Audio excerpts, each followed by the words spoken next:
At the end of our first lab today, we will now establish router to router communication, isn't it? Our last class, we just had just one single router and the laptop or the computer inside it, isn't it? Now, we will now transverse packets between different networks. Now, you now see why we need what? A router. Are you following? So, so let's start first. So in the class today, we are not doing DHCP. We are doing static addressing. Are we there? So all those things you have been learning, how to set an IP address in your computer, you apply it today. So you configure your router. I issued a reset on all our routers, so our routers are fresh. Everything I've done before, they've all gone. So you configure your router fresh. You name your router, what we call the host name. Isn't it? You name it to your what? To your group name, right? Isn't it? And in the class today, is there any bridging here?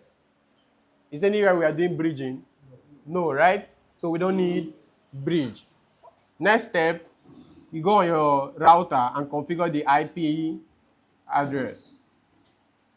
We're not even doing DNS, so no need for that. So you go on your router. Group 1 now. As I'm saying it, let's start logging onto our routers.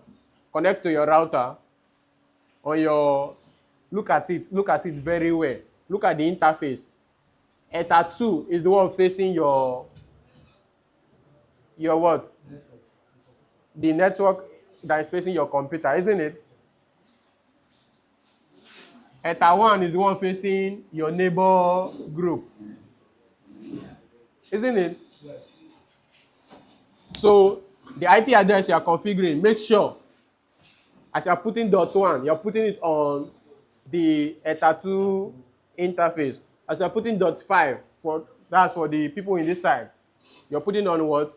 The Ether 1 interface. Does that make sense? Does it make sense? Does not make sense. Look at it very well. Whenever you're configuring an IP address in your router, you need to specify the interface where that IP address will belong to, isn't it? Isn't it? Now look at the diagram very well. Whenever you configure 90.100.64.1, you're putting that on Ether 2. That's for the people that is in my left-hand side, isn't it? Then for our Ether 1, that IP will be 90.100.64.5. That will be the IP on your what? Ether 1. Are we there? For the people on my right-hand side, your Ether 1, the IP address is 90.100.64.6. And your Ether 2, the one that will now face your computer, is what? 90.100.64.9. Then when you are done, on your computer now, you will now set, for the people on my left-hand side, on your computer, you are now going to set 90.100.64.2 as the IP address of your computer, isn't it? Isn't it? And for the people in my right-hand side, on your computer, you're setting 90.100.64.10. Isn't it? On your what? Computer. So let's move along. Let's start.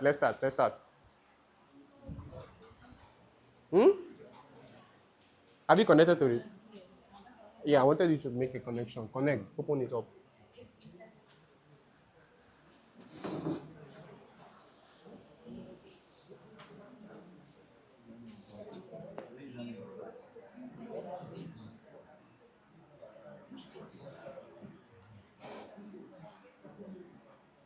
Off your Wi-Fi. Whenever you're in this class, turn off your Wi-Fi.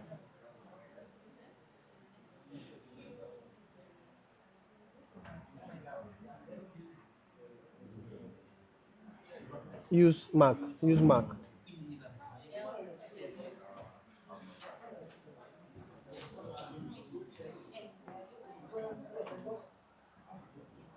Okay.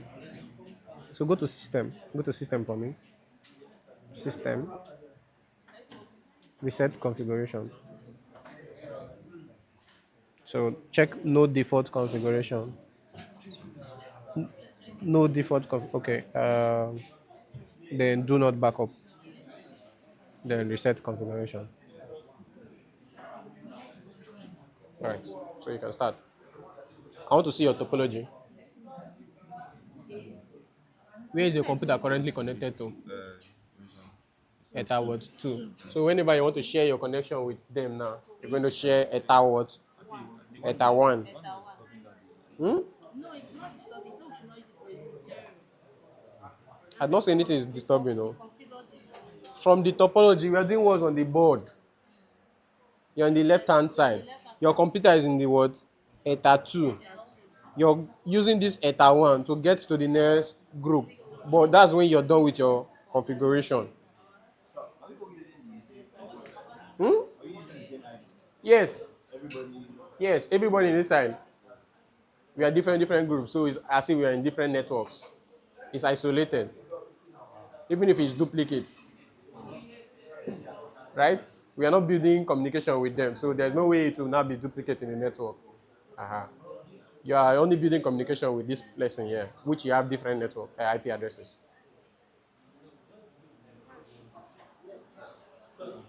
Hmm? Hmm? I haven't. Okay, give me. Okay, no, don't worry, don't worry. Go to system. Go to system. Then go to reset configuration. All right. Then check no default configuration. Then check do not backup. Okay, then reset.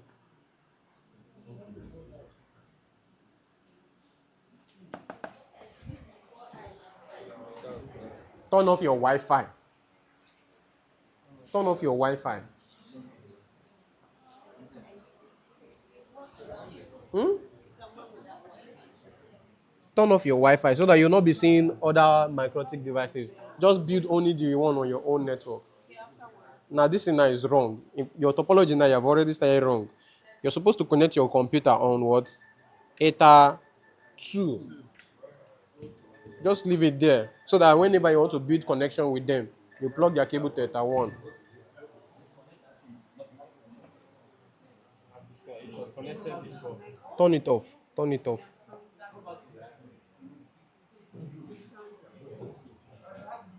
When we're in lab, you turn it off so that you'll not be seeing other ones on the network. So be the only one that I will share. Is the port working? It's not even working. See, it's not working. Check your cable. You use another cable.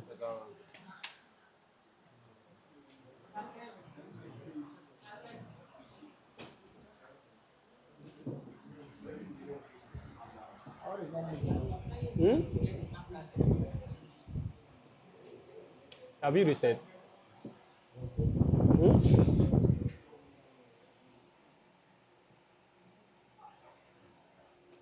Try another port.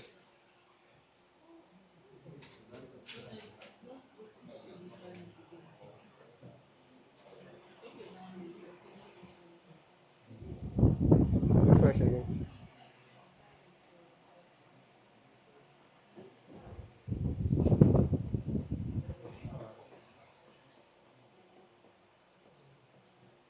Is that the only system that have Winbox?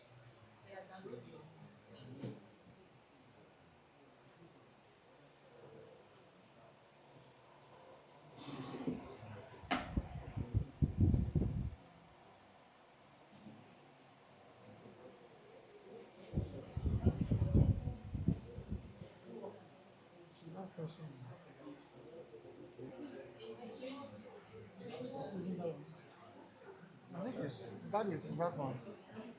It's not that one. Man. I said Winbox. You're downloading router OS. Go back to the download page. I showed you where to download it now. Microtik.com/download. That's the website.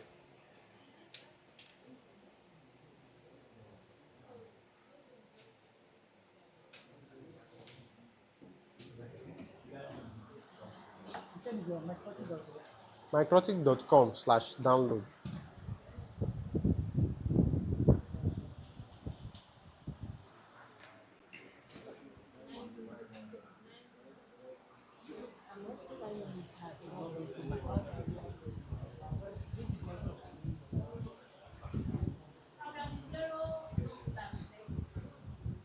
Hmm?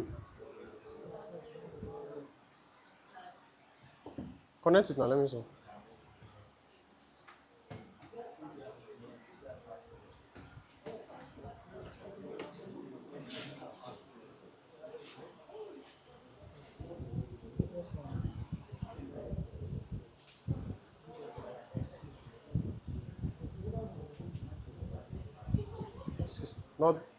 Not the beta version. Is it beta you downloaded? Better. Okay. Check. That's the one. Check the first one, the first box. Check the first box on that screen. No, no, not that one now. Yeah, check it. All right. Allow.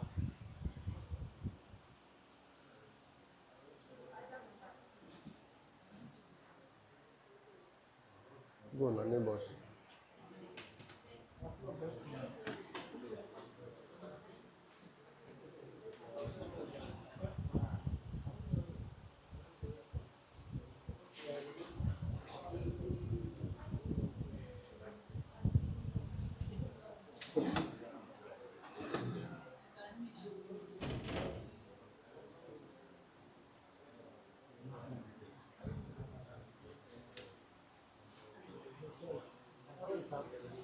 Turn off your Wi-Fi now.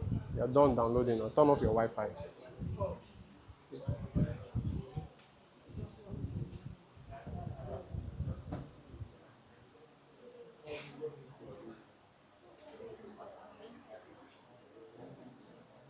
Yeah, refresh again.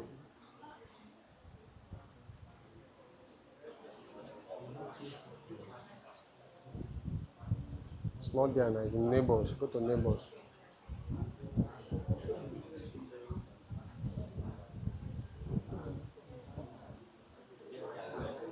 What did you do to your laptop? It's your laptop that's the issue. See, it is showing in their own side. Connect now. Continue. Continue what you're supposed to do. Should I re-download the Windows? It's not something you said something that is blocking it. Even if you re-download it, you have already downloaded it once.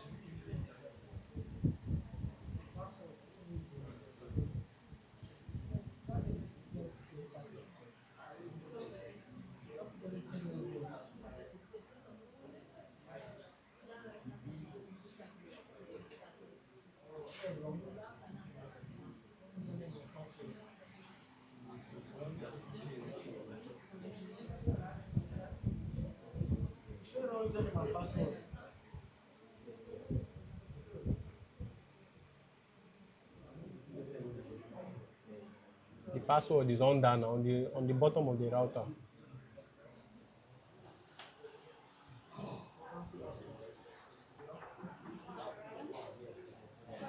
Go to microtik.com/download. Download the beta version.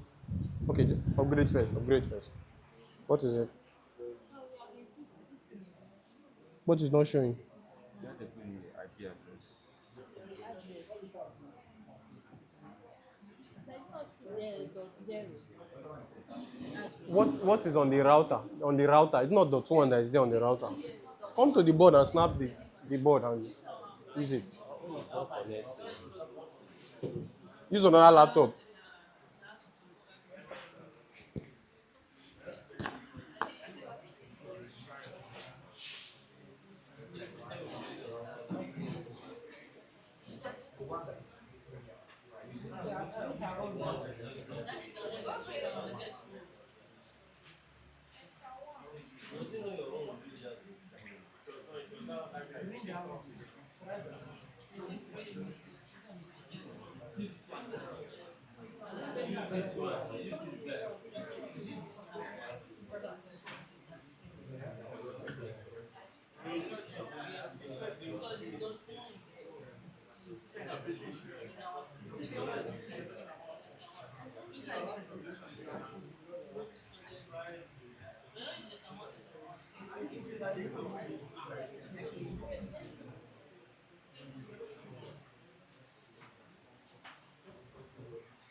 90.100.64.2. It belongs to the computer, not you. So you're supposed to put .1 on your router. That's all.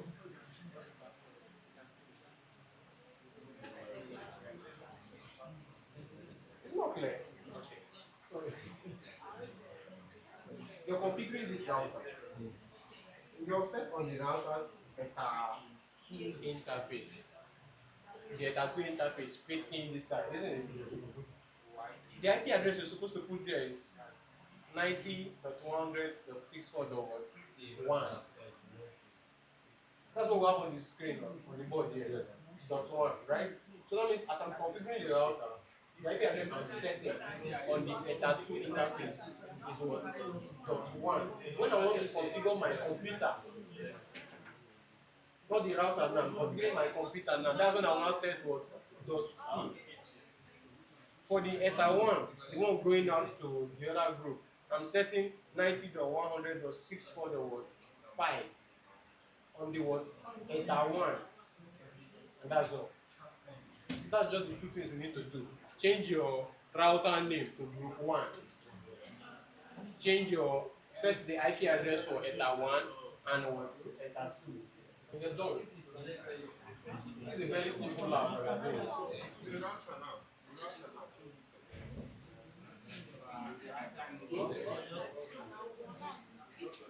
IP address .1.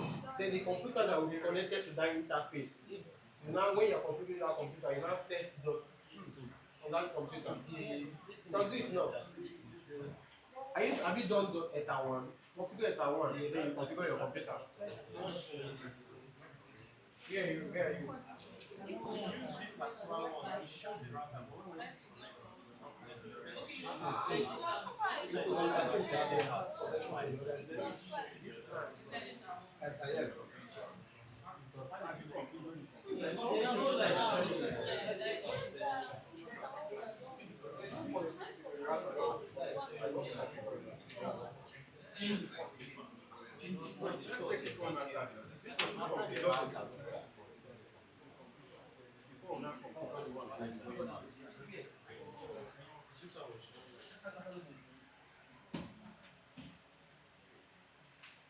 Yes. And the one that is going out now, this is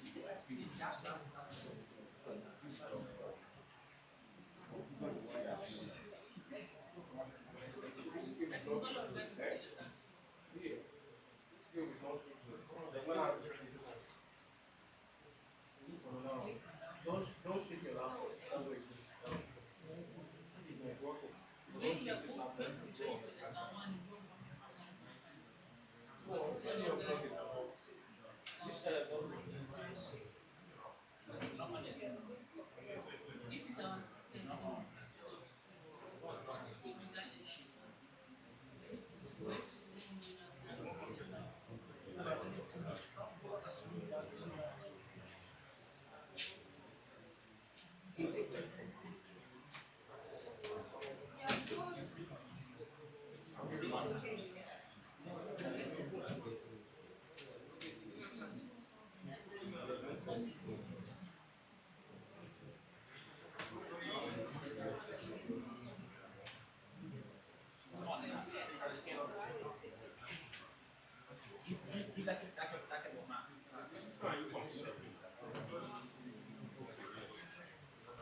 Basically, it's those three things we are doing. You configure your router name. You configure your router name. Have you done the router?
Have you sent your group name? Your post name?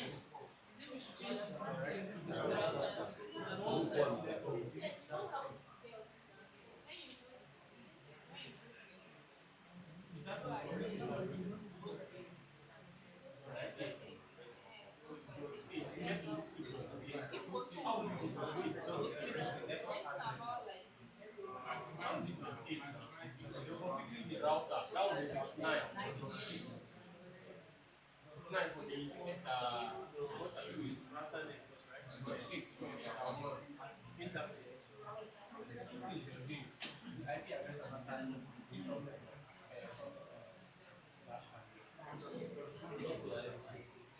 that's why you have to go in data 2.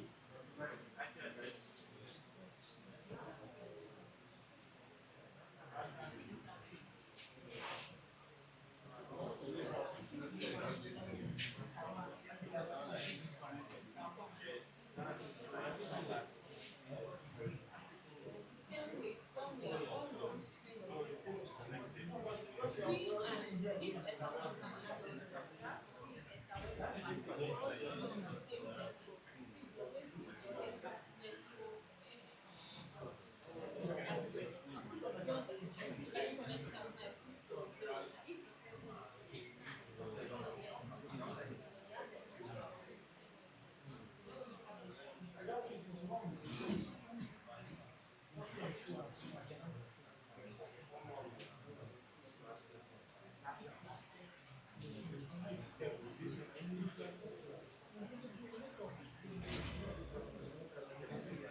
Configure your router according to what is on the board.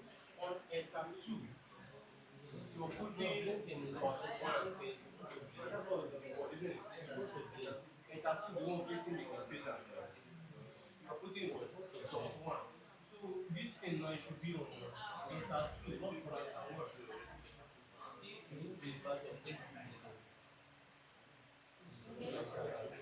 Okay, you add another one, dot 5 on enter 1, and you're done. This now.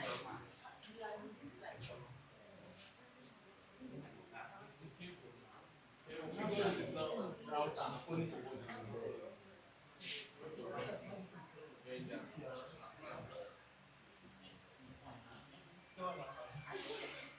It's not supposed to.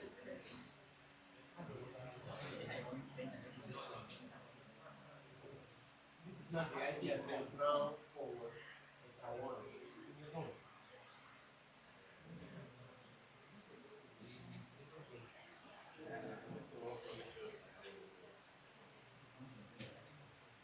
Supposed to be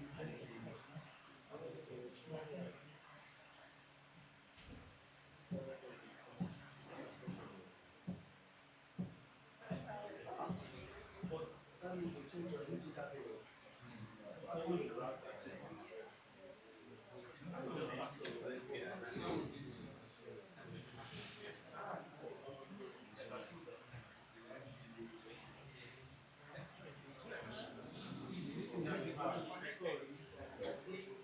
after 5, that is anything on the board. That is it. Which in your group?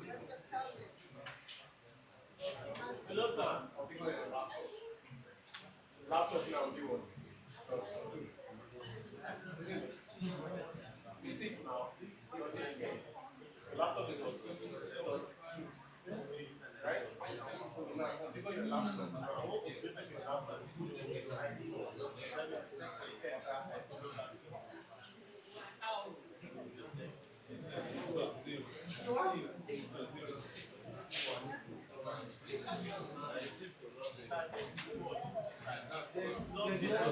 There's no port for the flash.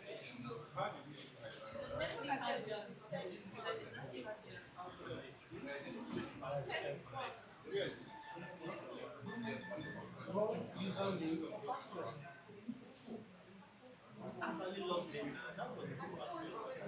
I didn't remove the default configuration.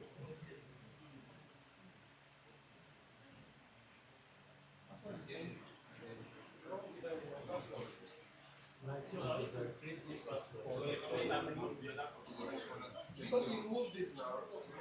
And what did it? No, you can change it or you can leave it. Cancel now.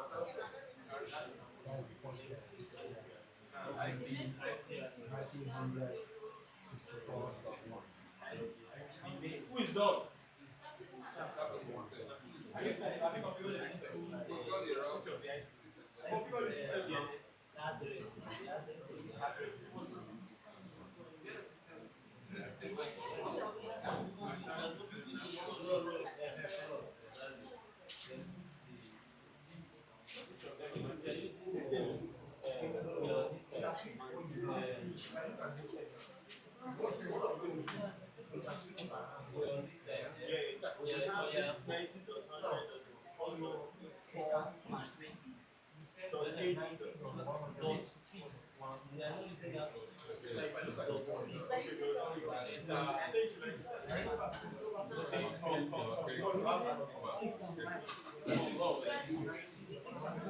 We are using this one. We are using this one.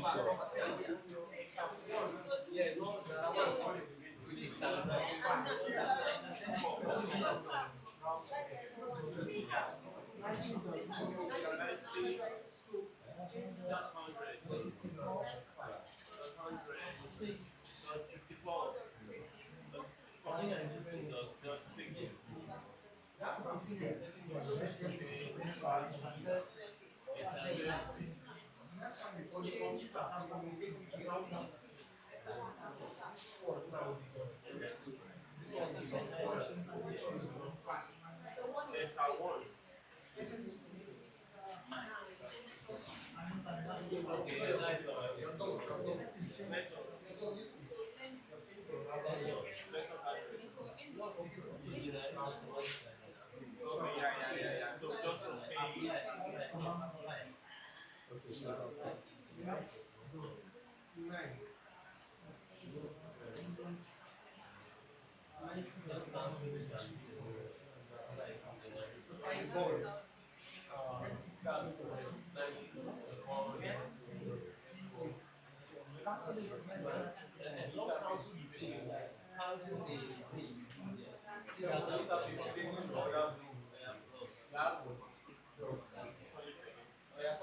Nine.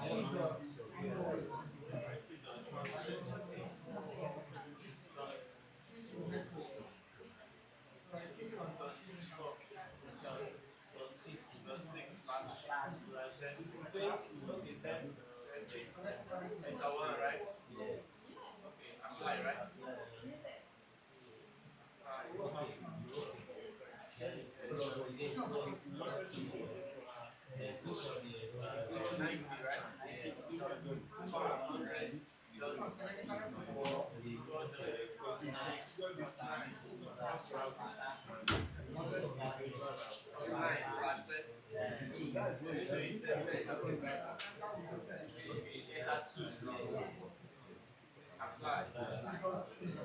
Okay, then when I change my laptop IP address with this the laptop address, the laptop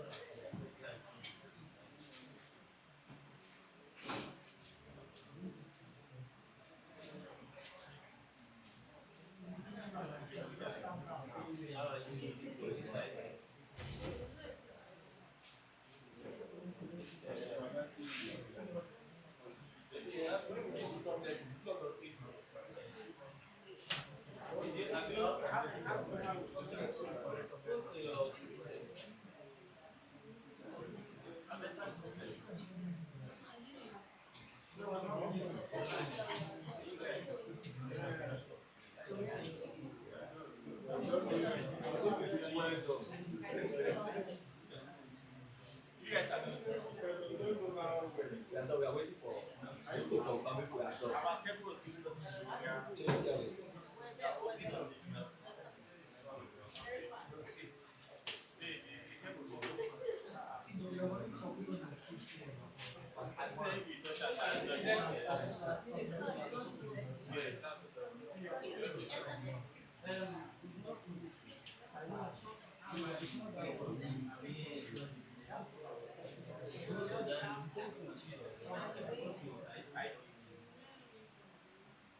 I believe all of us have configured our routers. Why now? Please come and assist other groups. If you're done, come and assist other groups. How can you have 3 IP addresses? How? How? Your router, you only have 2 internet configured. How will you be having 3 IP addresses? So one of them is not this. Why do you have 3? That is ETA 1's job. ETA 2's job is to connect to your computer. Where's the third one? Where's the one?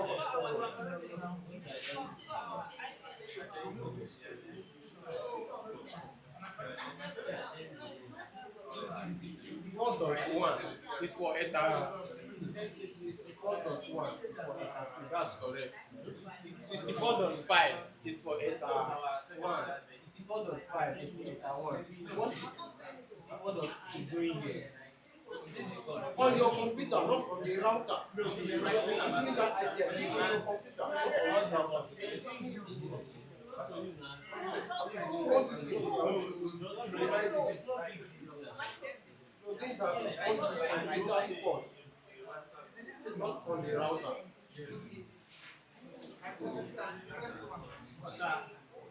Let's look at this. If you are not done, that's your business. Yeah, I want to share all of us because I think everybody don't know. We have forgotten that one. I pay attention to the screen. Attention, everyone. If you have not configured your router properly, that's your business. I've done my best. Yes, ma'am. Yes, I've done my best. Have I not done my best? Group 1. Have I not done my best? You have tried. Complete your best. Group 2, go and ask Group 1 to come and help you. I'll not be the one to do it for you. All right. I believe we have done what we want to do before, but you have all forgotten. Or maybe some of us still know it. How do we configure an IP address on our Windows computer? Have we done it before? Yes. Two persons came out to the and solved it. All right, so let's look at the screen. You first of all open what? Control, isn't it? You open control panel. And you go to what? Network and internet. As I'm doing it, be doing it. When you click on network and internet, you go to network and sharing center. You click on it again. Then, when it comes up, network and sharing center, you open change adapter.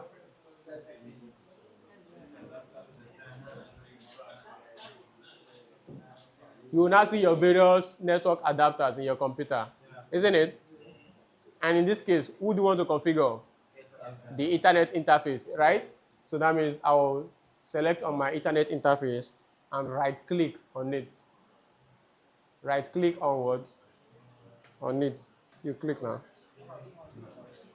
And go to what? Properties, isn't it? In properties, you see IPv4. Can you see it? Internet Protocol version 4. You double-click on it. And you now come over to use the following IP address. And you now set your custom IP or your static IP 90.100 90.1. This keyboard is not good.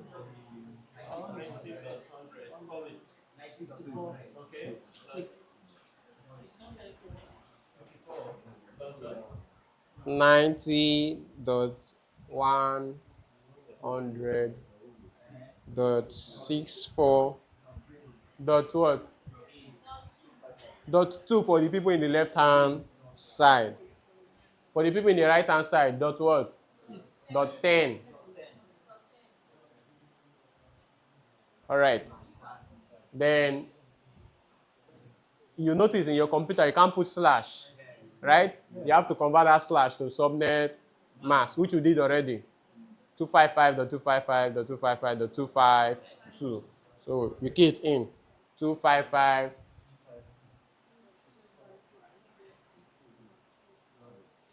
255, 255, 255, 252. We're not interested in, okay, yes, we're interested in default gateway, right? The default gateway is the, what's the default gateway again? Let me ask first. What's the default gateway? What's the default gateway? What's the meaning first? The IP address of the what? The router.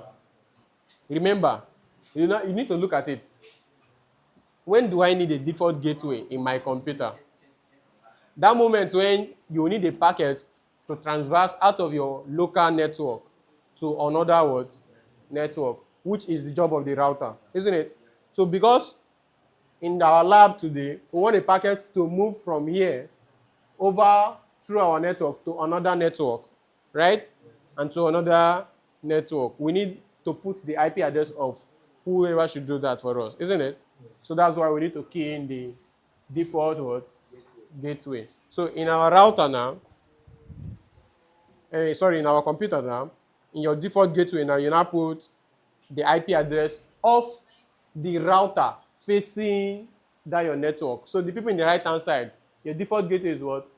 .9. The people in the left hand side, your default gateway is what? .1. In your own local area network, the IP address of that router in it. Does it make sense?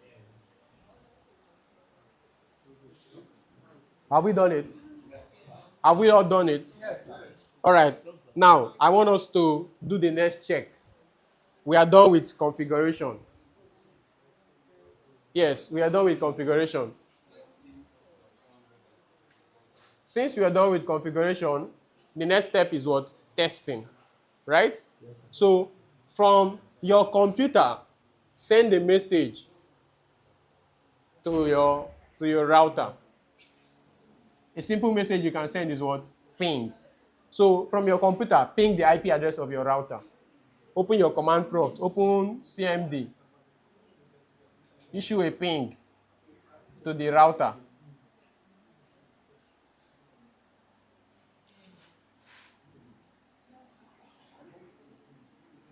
Group 1, can you ping your router? Group 2, be doing it.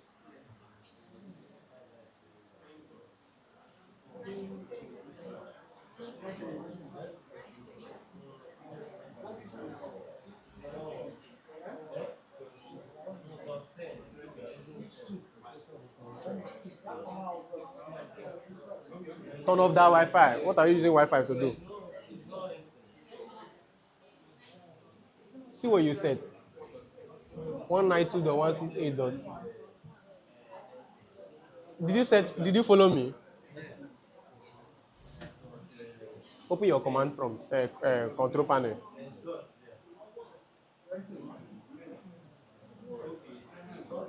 Open it now. See it there. I'm seeing it. Open that one. Click on details.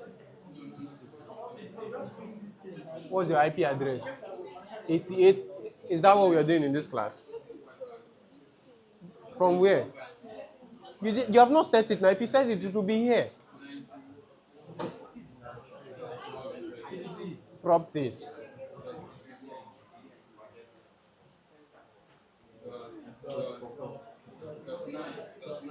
See what's there now.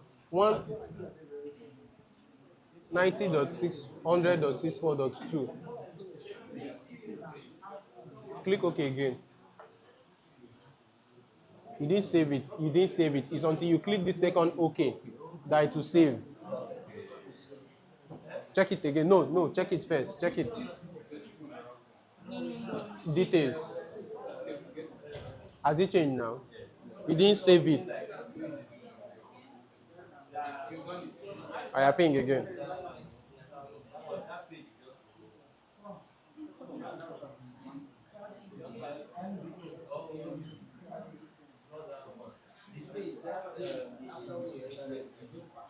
You see, look.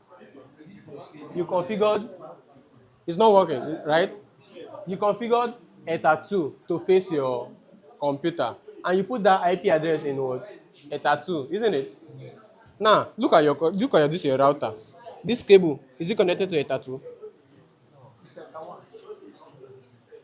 Which port should we be connected to? Eh? So do it well. Or you're ping again.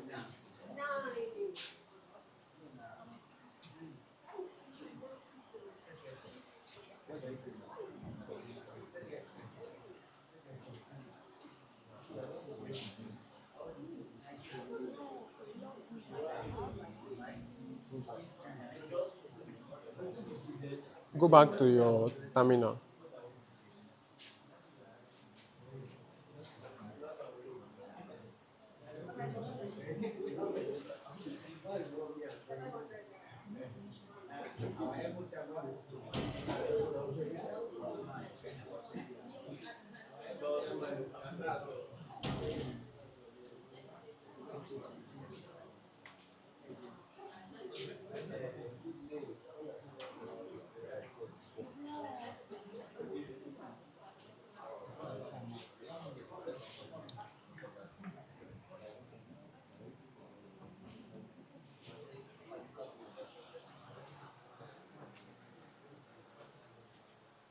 What did you configure on your laptop?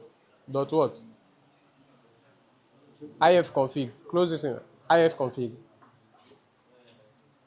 IF. Sorry, IP config.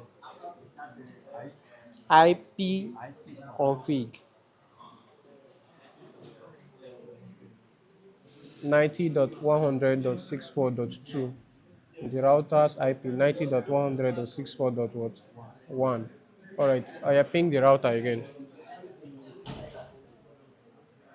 90.100.64.1. Ping. Is not replying. You are connected to dot 2.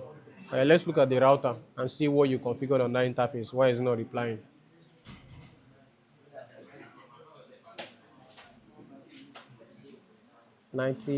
I can even see it here. 90.100.64.1. Open it now, open it.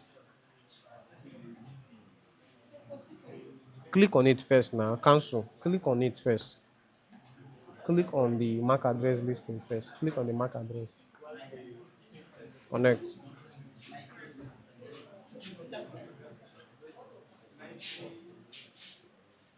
Cancel. Go to IP and address. Where's the subnet mask? That's what I was saying. I did not see subnet. Well, you will be the one to put it with a slash. Like when I was doing, I did not see. You know where the You will not see. Write a slash. Put a slash after your IP.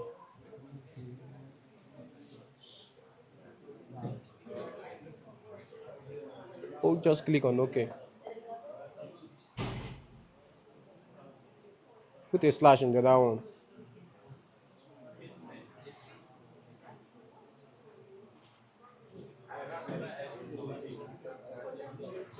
Yeah, go back to your terminal. Ping again.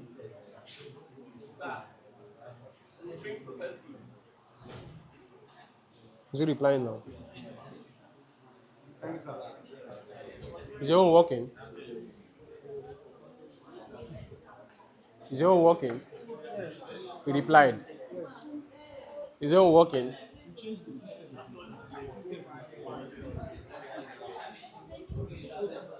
Is he working? Is he working? Eh? He's replying. Okay. Attention. Attention. Attention, please. All right. First part of testing, done and what? Dusted, right? Isn't it?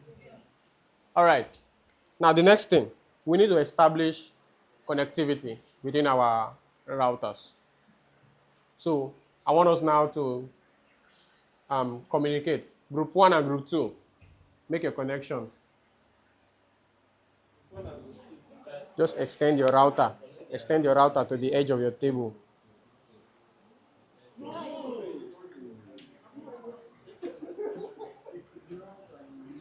Extend your router to the end of the table.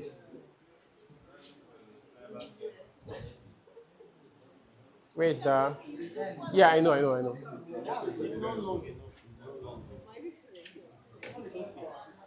It's not long enough. If you plug this router here, it will reach here. Take.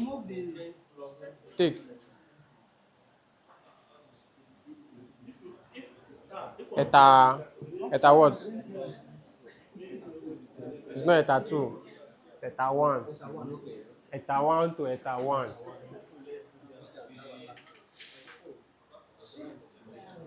Group 3 and 4 now, do the same thing. Each group was given two cables. They have their own now, even if you don't have. Group 5 and 6, you are connected, and it's up. Is it up? That interface now, is it blinking on your router? Is it blinking? It's blinking now, see it there.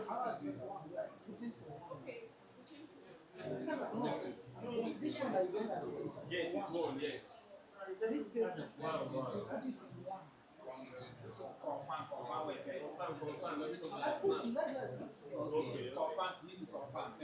Group 3 and 4, Alpha now.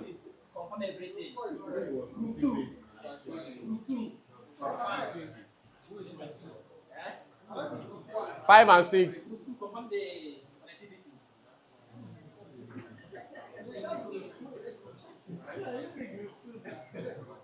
Oh yeah? Group 1 and 2, we are done. We are ready, right? Yes. All right, go into your router now.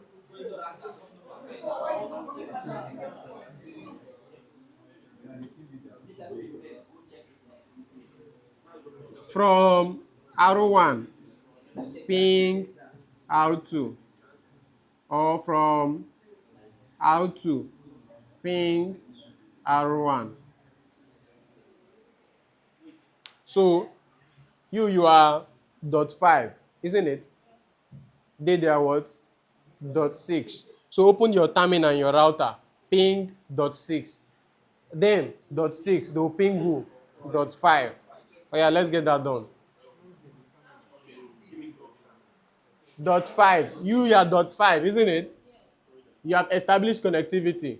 Ping .6, which is your neighbor router.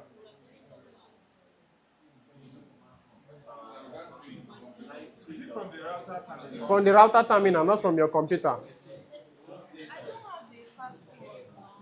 Change the password. It's asking you to change the password. You're using an empty password. Change the password. Maybe set maybe 1 to 8. Old password is empty. Put in a new password. See. This white table is for the system to adapt. That other one.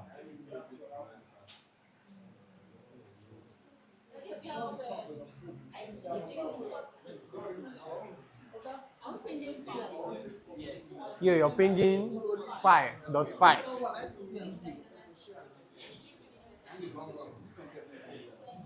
Not from your computer now, from the router.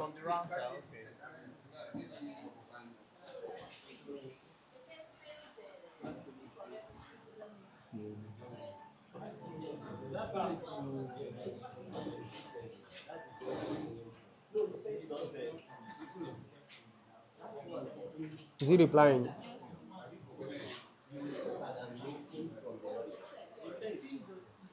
Group 5.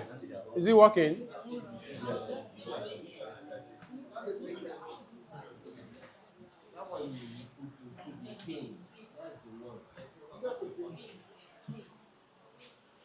Help them ping you. Help them.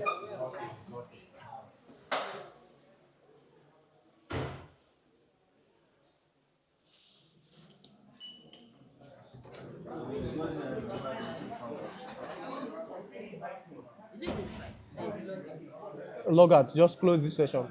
Close it. Log in with the new. Click on session. Click on session. Disconnect. Then now log in with the new password that you have set.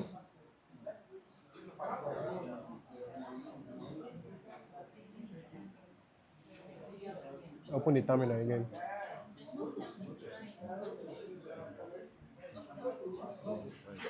Click on enter. See, do you want to see the license? No. N. Enter. It's ready, right? We are paying now. Not capital letter, small letter.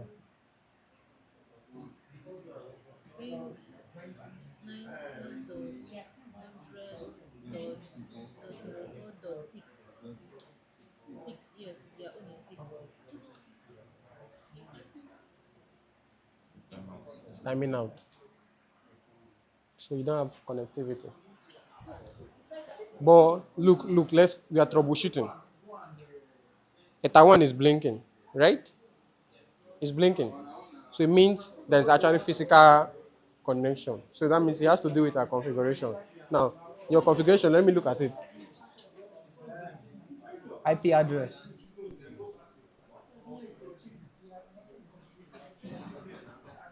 So on your ETA 1, you have .5, 90.100.64.5 slash 30 on ETA 1. Now, if you come to their own end, what's your IP address? Open it now. Let me see.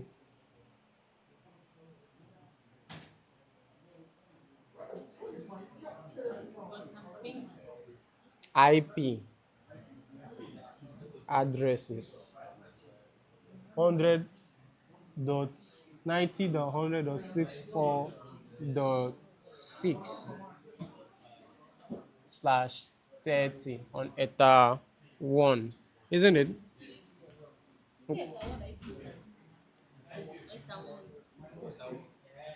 Okay. Is ETA 1, right? Okay.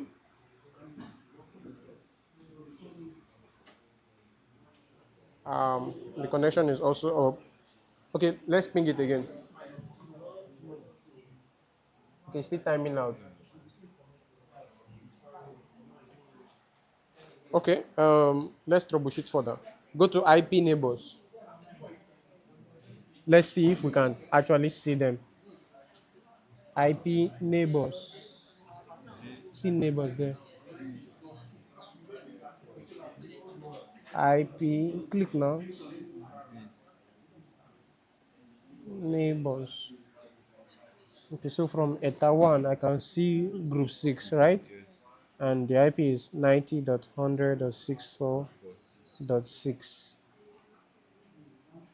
Okay, double click on it. Click on ping. See ping, right hand side.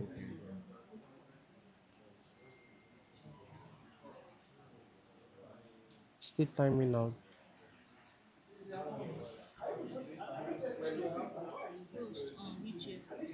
Close, close it. There is a configuration issue.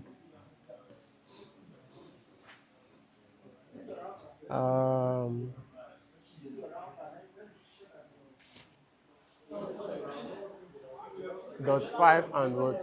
Dot 6. Okay, wait, let me look at it by myself. Most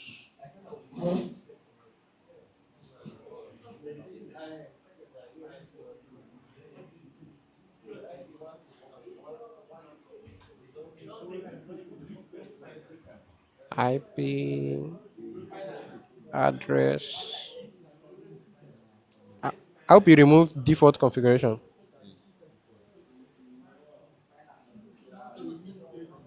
Okay, so on ETA 1, we have a 90.100.64.5/30.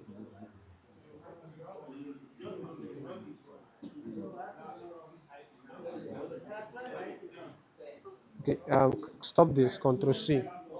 Ping.5, which is yourself.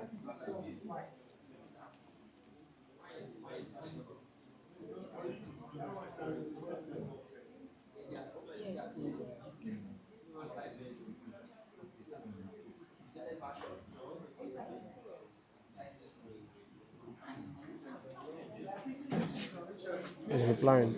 Yes. Cancel it. Stop it, Control C.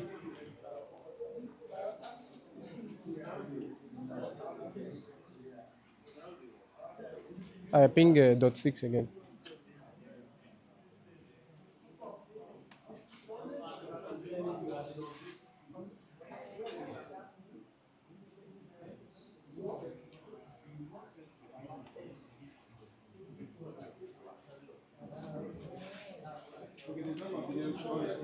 Dot 1 is replying, which is you here.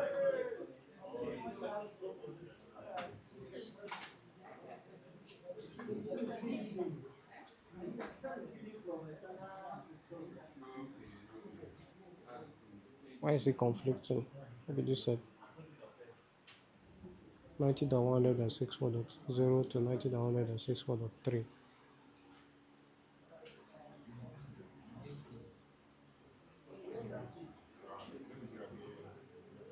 Is it conflicting?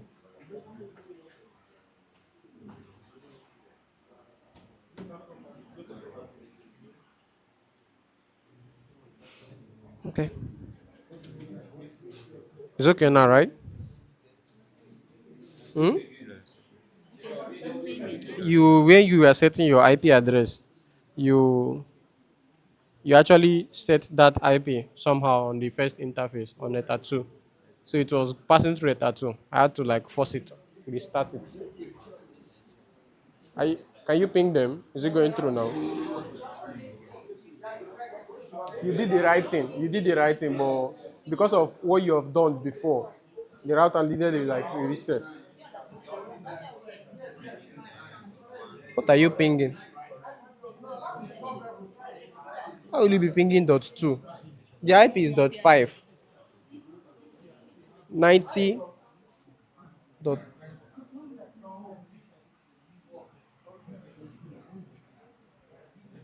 It's replying now. So your router and the router can both what? Communicate. Okay. Is it working? Group 3 and 4.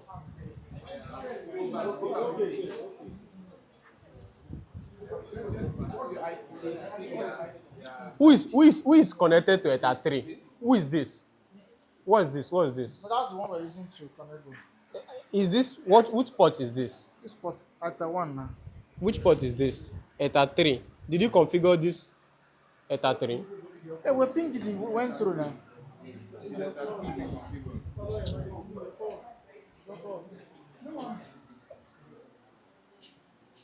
From your router. And you're not pinging from the laptop. You're pinging from the router. You're pinging router to router. You're not pinging laptop to router. What are we doing? Sit. From R1, ping R2. From R2, ping R1. So log into your router. Open your Winbox.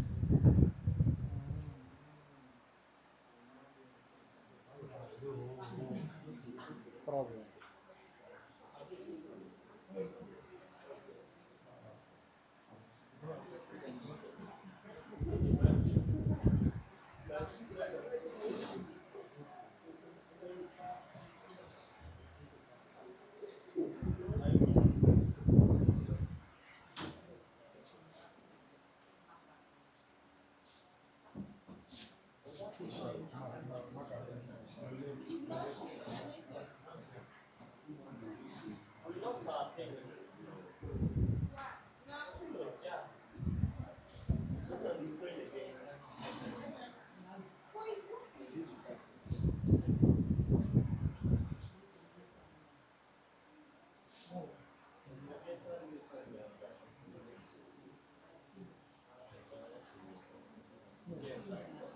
No, no.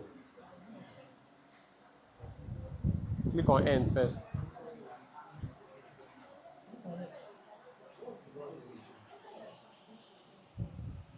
Do you want to see the software license? No. Type N. All right, think now.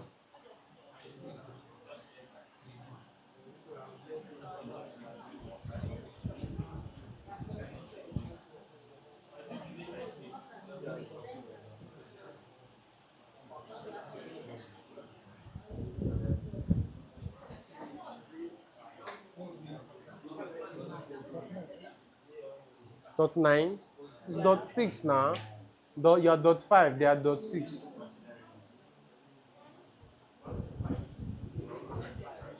Is it going through?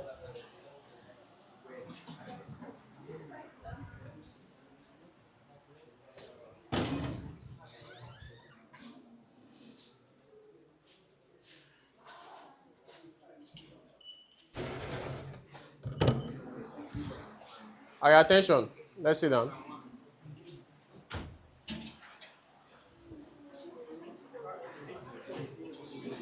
Where's my marker? Oh? No, it's not that one. Sorry. My marker, please check your table if you see my marker. So it's not clear.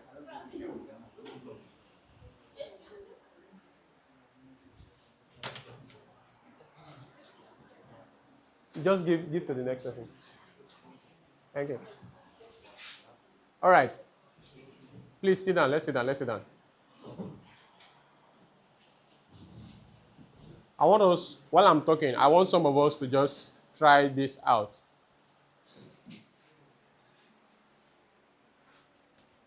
We've done this test and it went through, right? And we've done this other test, isn't it? And it's also going through. Are we there? Now, let's do the last test. Can we use a laptop to ping this router or use the laptop here to ping this computer here? Does it make sense? Yes. You already know their IP address. So let's assume I'm this computer. I'm going to issue a ping to 90.100.64.6, which is the IP address of this router 2, right? Yes. Or I'll issue a ping to 90.100.64.10, which is the IP address of the computer at the other end. So just do it. I want you to do it. While you are doing it, those of us with the computer, let's do it. Those of us without the computer, let's look up. So if you're with the computer, I want to see your hands moving. Now,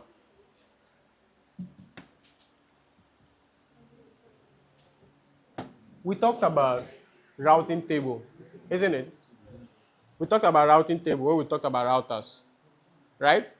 Now, the routing table is what tells the router how to go out to each other networks, isn't it?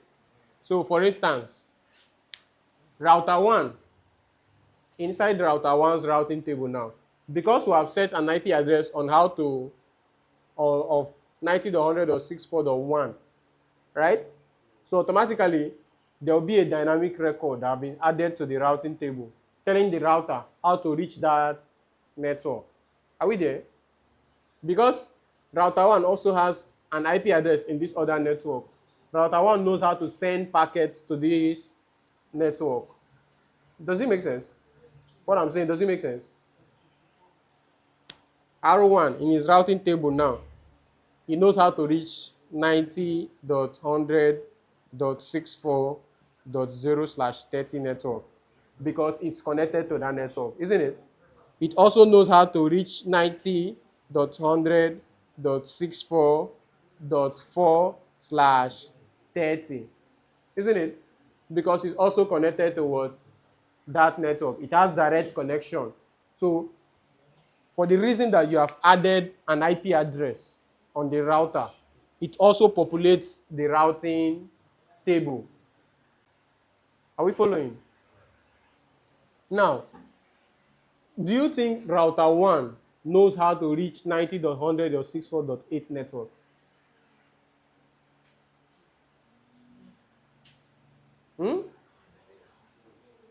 Router 1, can he reach this network? Yes. What about no? For me, the answer is what? No.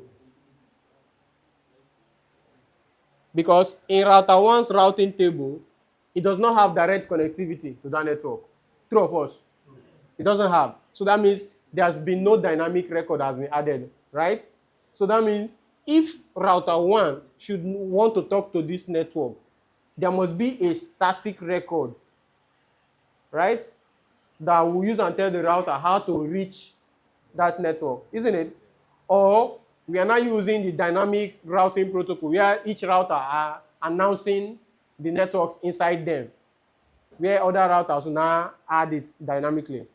Are we following? That's the aim of this class today. So, because router 1, have we issued the pings? Did it go through? No. Did it go through? No. Did you all go through? You all went through from this computer. Where did you ping? I think 90.100.64.2. Dot 2. This one. And it went through. What is he reading? No route. Okay. I just checked. I saw one. Whose own went through? No one. So you now see that router 1 does not know how to get to this network. Neither does router 2 know how to get to this other network. Does it make sense now? If I'll show you an example.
Okay, I don't know why I don't. It's like I've forgotten the password.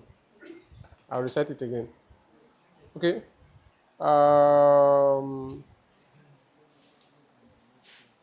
Who's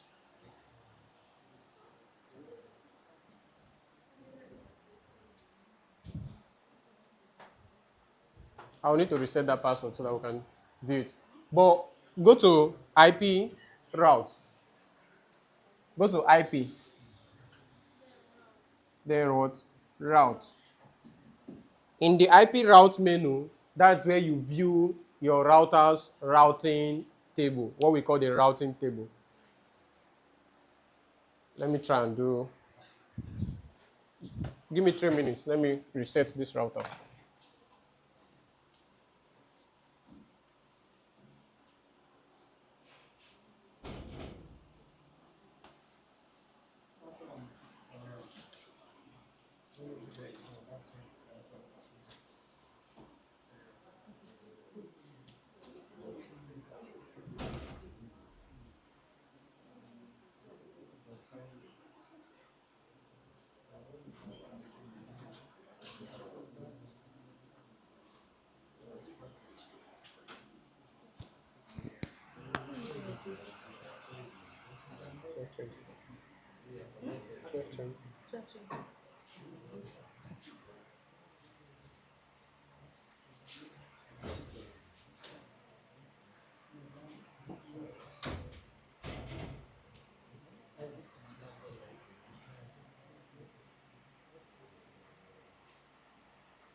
Okay. After break, I'll spin it up during break. Let's continue. So, have we seen the routing table? Have you seen the routing table? Look at your router. IP route.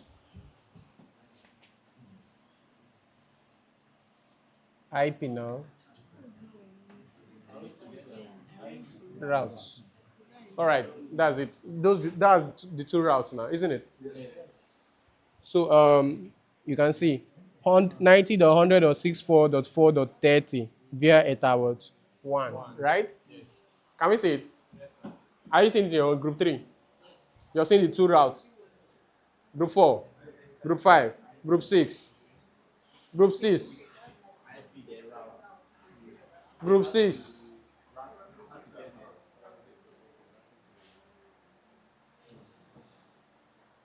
IP routes. Please, someone from group 5, help with group 6.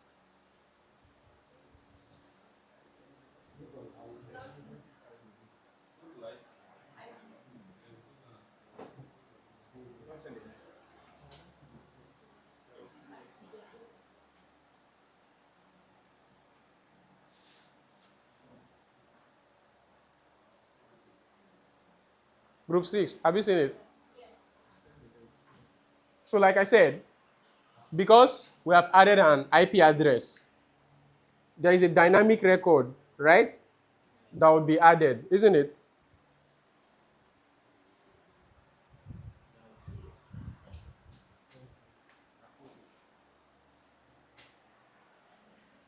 And if you look at it, you see what we call a flag, DAC. Are you looking at that flag? DAC. Where the D stands for what? Dynamic, right? A stands for active. C stands for what? Is a connected route. Means it's directly what? Connected. You have an interface where it's directly connected. Now, we will now find out that this other network that we can reach, so from R2, this other network that you can reach, and from R1, this one you can reach, we need to tell the router manually how to get to that network. Are we following? So, the people in the left-hand side now, you will see the plus button. Are you seeing the plus button? Yes. So, on that plus button, click on it. The people in the right-hand side, same thing. On the plus button, click on it. Now, what do you have? The first item you have there. Destination address, right? Now, on the destination address, you're telling the router, my destination address for R1 is where? Here. The network address. So, on R1 now, put people on R1, 90.100.64.8/30. A network address, right? Means from .8. From 8, anything within 8, 9, 10, and what? 11. The people in R2, you're setting your destination address as 90.100.64.0/30. Means all the IP address 0, 1, 2, and what? 3. Are we ready? Yes, sir. Group 4, are you ready? Have you put the destination address? Now, the next thing you will do now, you're not going to tell the router the gateway. That's the router, the next router to what? Pass through. Do you understand? Because you're not directly connected to that network, you need another router, isn't it? So you're on the gateway now. The people in left-hand side, who is your gateway? I'm in here. I'm in this part of the network, R1, and I want to get to this network. Who is my gateway? R2. So, and what's the IP address of R2 that you use? The .6 that you're directly connected to. So you're going to set the gateway as 90.100.64.6, not with slash, no slash now. You're calling the IP address of the router. Then the people in R2 side, who's your gateway? Dot what? 5. I do that. Do I apply it now? Wait, hold on. Are you good? If you are good, apply. Okay. If you are good, apply. Okay.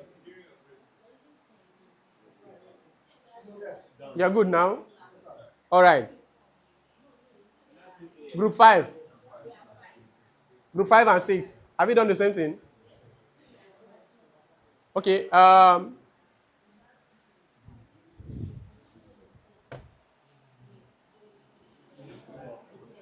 Please look at the screen. Look at the screen. Look at the screen. You go to your Windows, you search for firewall, Windows Defender firewall with advanced security. On your laptops, please, these two laptops that are connected, not everybody's laptop. The laptop here and the laptop there. Do that, please. Do it. Go to Windows Defender firewall with advanced security. Turn it off. Private profile is active, but the Defender is off. I want it to be like this. If your own is on, just click on Windows Defender Firewall Properties. Click on this. Go to Private Profile. Turn it off. Go to Public Profile. Turn it off and apply.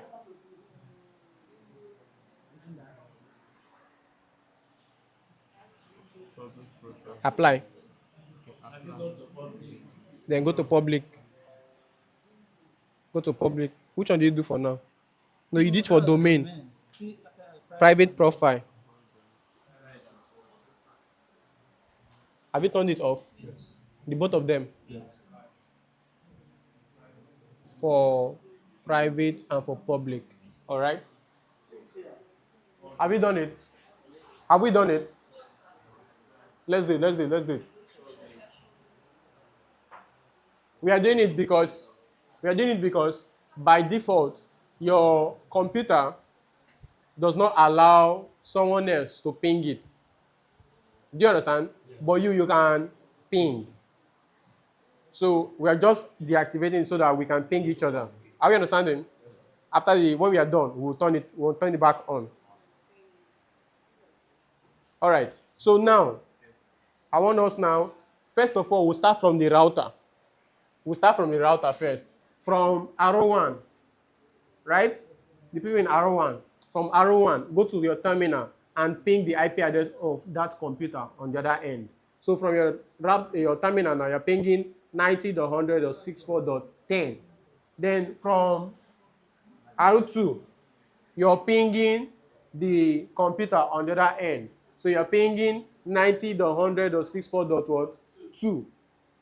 Are we following? Right hand side from your computer terminal, ping this from your router terminal, ping this computer. That's you're going like this. Then the people here, you're pinging this other computer. Yes, .10. That's the IP address of their laptop. Is it replying? So that means your router now knows how to go to that word computer. Does it make sense? Yes, sir. Group 3. Group 5.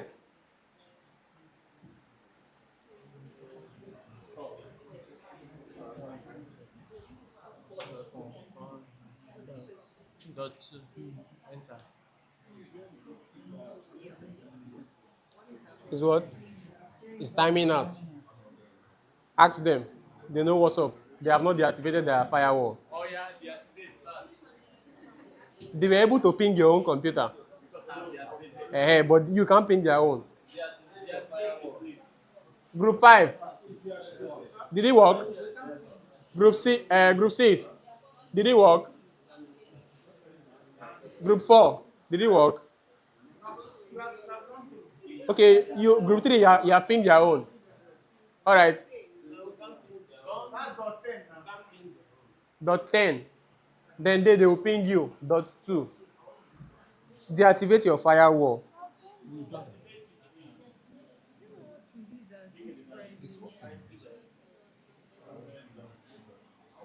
It's off. Private is also off. It's also off. But it's working now. All is working. Okay. From your router, go back to your router, open your router. You know, these things you trace step by step. Now, you're trying to come from here and ping. You're trying to come from here and ping here. It's not working, right? Yeah. Let's test from here to here first. So, from your router now, ping your computer. Stop this one. Ping your own computer from your router. Ping 192.168.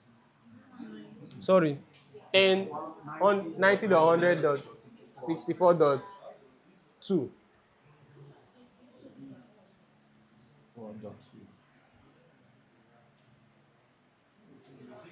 Okay, he's replying. So I think you're the one that misconfigured. Check your router. How you're telling your router how to go to that network is wrong. No worry, leave it running. Go to IP routes. All right. So you're saying whenever you want to go to 90.100.64.0/30 network, which is actually the network, .0/30, you're passing through .5, right? 90.100.64.5. Okay, let's test something now. Ping .5 now. Ping that router first. Yeah. New Now that stop is- stop I stop should it. Stop it. Control C. Control C. Control C. You have done it. Ping.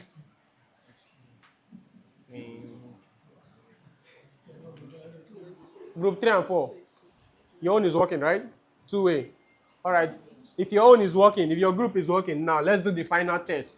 Now ping from the computer directly to the what? Computer. So ping from the computer now direct to the computer. So from .2, you ping that .10 directly from your command prompt. From your command prompt, have you done that? Your own computer now. Ping your own computer. While I help. Hmm? Okay, .5 is also responding. Okay, let me look at their own IP route table. Maybe they are not the one announcing it well. Hold on. Let's see your router. Let's see your router, IP route. IP route. Okay, so you're announcing 90.100.64.8 is reachable via 90.100.64.6. Who is bridge? Who is bridge? But who is bridge now? Why did you put 90.100.64.0 on the bridge? Go to IP address.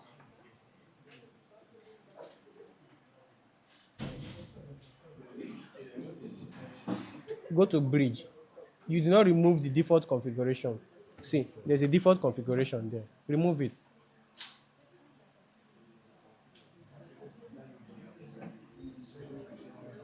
Cancel. We didn't do bridging now. Why did you do bridge? Remove anytime you're configuring a router, delete the default. So that anything you put, that will be what will be active. Cancel. The MAC address has changed.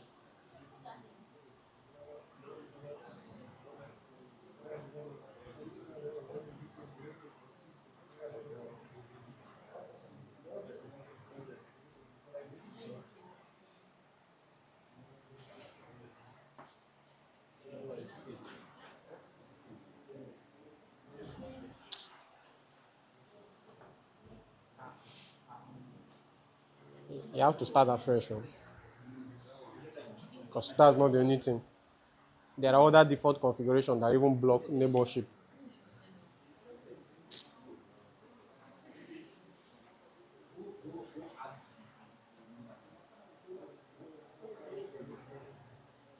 Is it coming?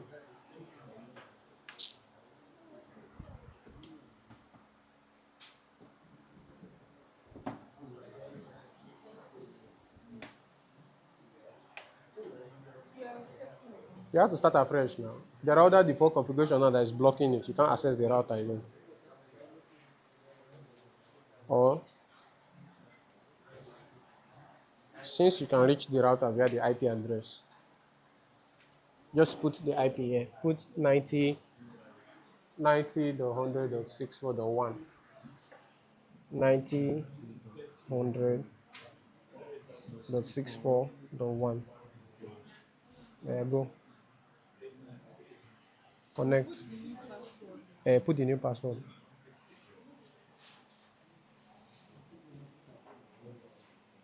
Connect.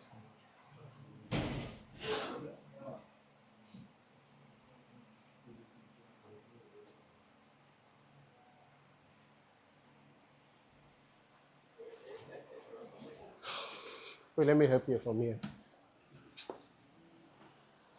Let me see your router.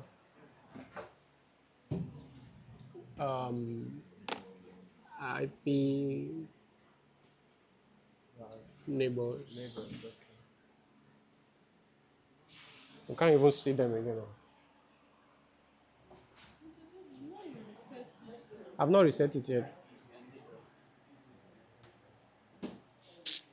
Let me turn it off. You have to reset it. It's not coming out too. Can you see them here? No. It's not also advertising there. Okay, can you ping them?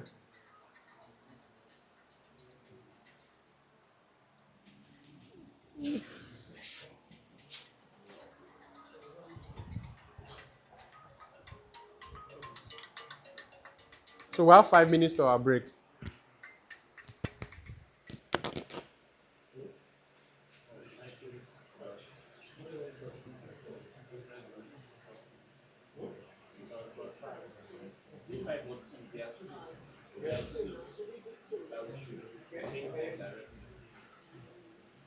Time out, it's still timing out.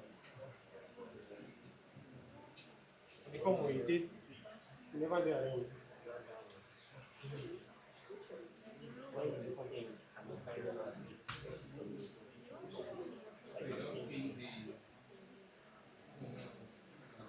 See, group one.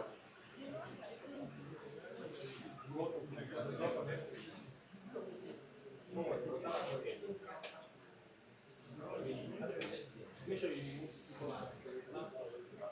Yes.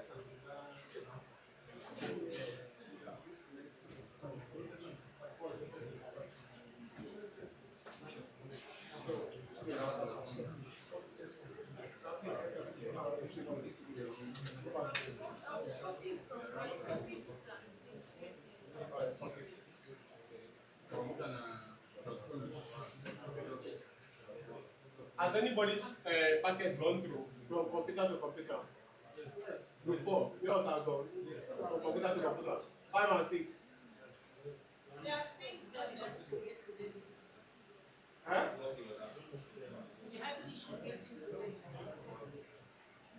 But they are getting to you. Yes. Check your firewall. Have you deactivated the group 5? The people that they can't reach.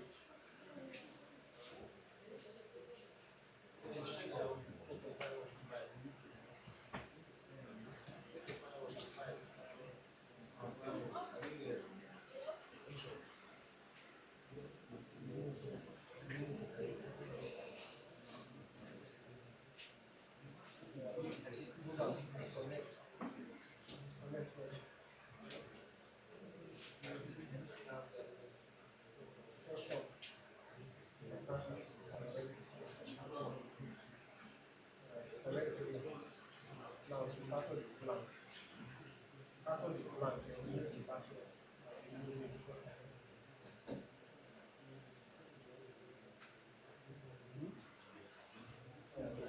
First page, change your system identity.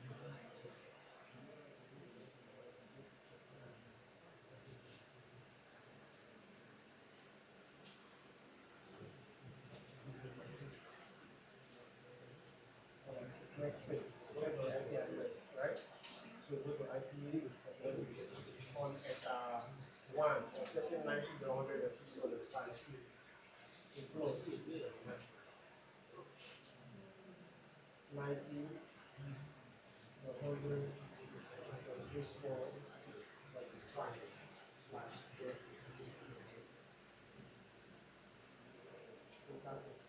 Home press that thing. Don't press the next one. At 1, press the back.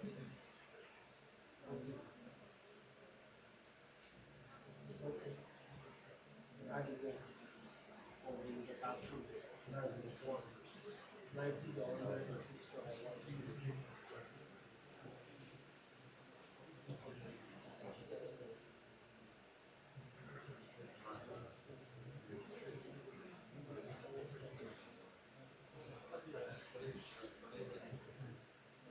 Then routing to IP route.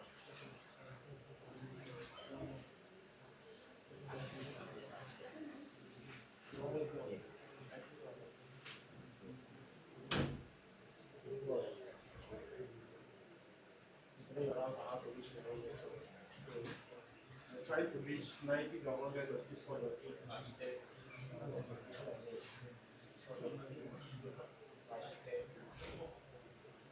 Gateway. The gateway is 90 to 100 or 6.6.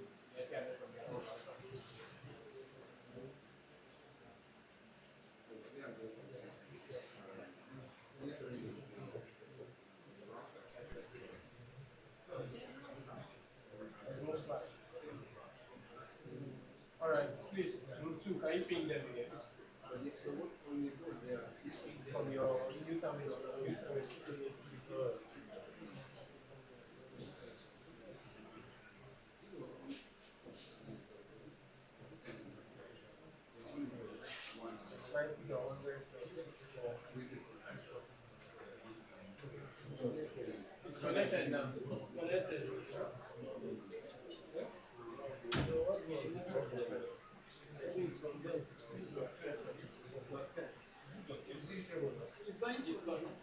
can reach their own computer now.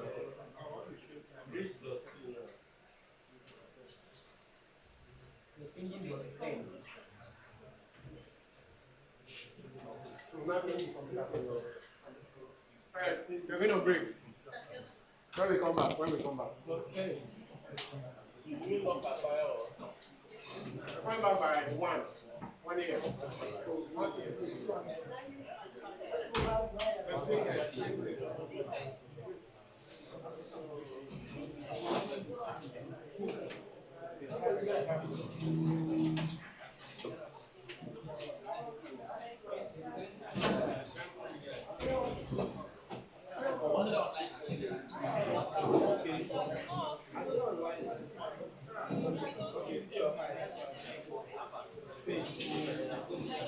I'm using normal WhatsApp.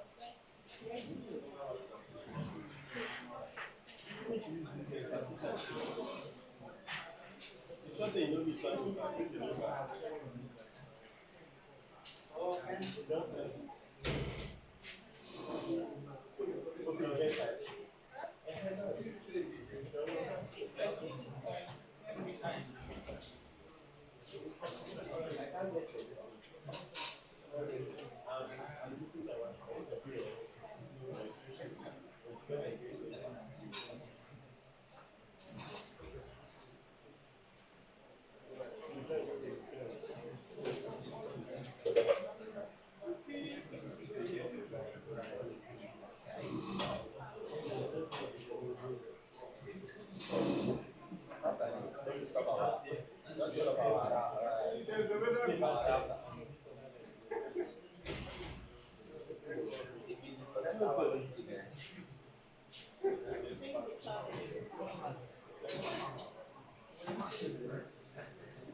All right.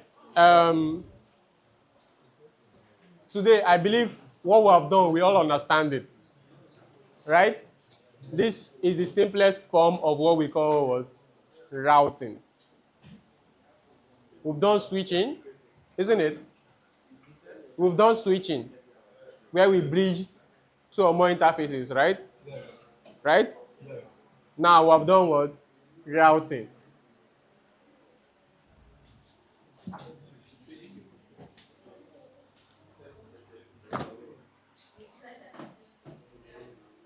Now, let's look at this. With our setup right now, this computer can talk to this computer, isn't it? This computer can talk to this computer, isn't it? This router can talk to this computer, isn't it? There are two-way communications all around. But if we try and go out to the internet, let's say this computer is trying to ping 8.8.8.8. And this one say, okay, no, me, I want to ping 1.1.1.1. Would it work? Would it work? From what you have configured so far, do you think if this computer try and ping 8.8.8.8, would it work? No. Huh? It wouldn't what? Work. It's simple. Why won't it work? Look at your routing table. Go to IP route. Go to IP route. Look at those 3 entries now. It's 3, right? It's 3 now. The 2 dynamic and the one you added. Right? Now, is there any place that covers, is there any listing, destination address that covers this? No. Simple. So because there is no destination address that covers this in the router, there is no way a host using that router to go out would work. Isn't it? So for it to work, we need to have a connection to the internet first of all, then also have a route in our routing table that points us to that network. So right now, we'll be doing that. All of us, our router has a Wi-Fi interface or a wireless interface, isn't it? We are always using this type of router, isn't it? Everyone, all our routers has a Wi-Fi interface. And we have an access point here. right? So this is what we want to do. From your router now, we'll pick up the wireless signal from SpeedLink. Are we following? Remember, the Wi-Fi is also like a physical connection, isn't it? It's just that it's wireless. You can't see it. It's actually a connection. So we'd make a connection using the Wi-Fi interface to connect to the SpeedLink network. SpeedLink network has access to the internet, isn't it? It is. So that means we are using this Wi-Fi interface to bring internet into our what? Router. Does it make sense? Yes, sir. Does it make sense? We are using the SpeedLink network to bring internet to our what? Router. So that our computer, when it wants to ping 8.8.8.8, it will go through the router, which will in turn go through the SpeedLink network and go over to the what? Internet. Does that make sense? So how do we do that?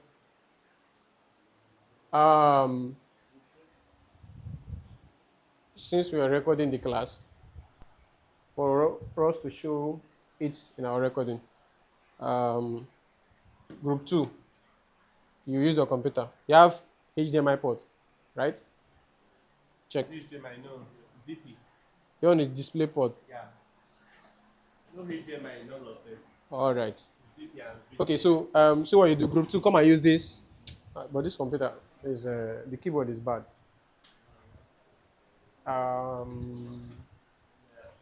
Shoma, please.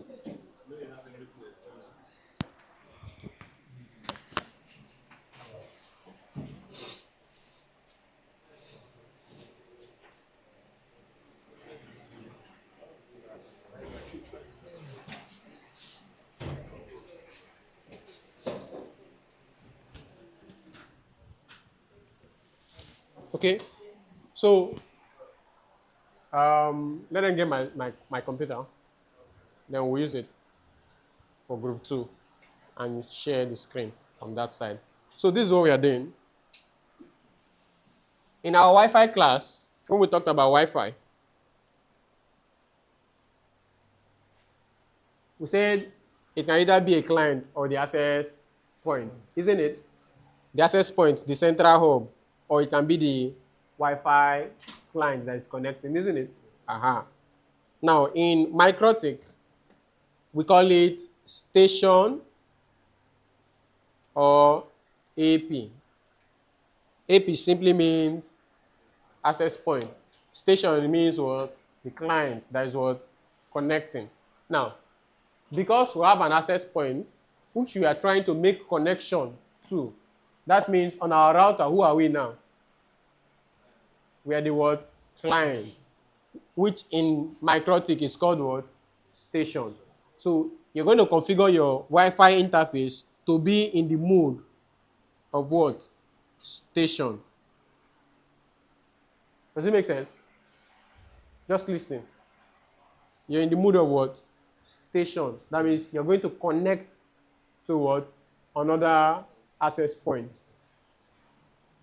In the reverse, you can also be the what? The access point, where you now you want to rebroadcast from your router to another device. Does that make sense? Yes. So for the class today now, we are going to act as what? As a station. Then in that station mode, we will connect to what? The Innovation Center Wi-Fi. So Microtik has what we call the scan function. You use the scan function to find nearby access points that you can what? Connect to. Then we have the next one, which you call the security profile. As you can think of it, that's where you put the Wi-Fi password, isn't it? So either you, as the access point, this is where you put the password, or even as a station, you're connected to another access point that has the password. You go to put the password in the what? Security profile. So let's look at the screen while we do it together.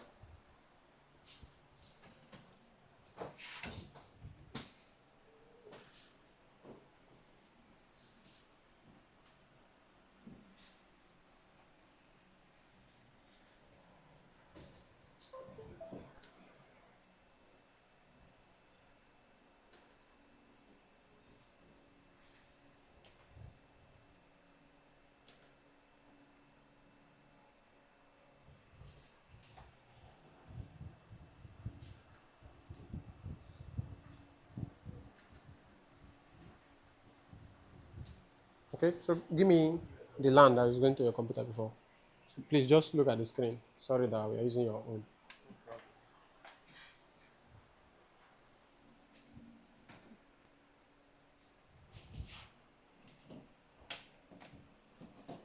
So we log in our stuff here. Yes, yes. You can close your computer now. Let me give it to you. Okay. All right, so put your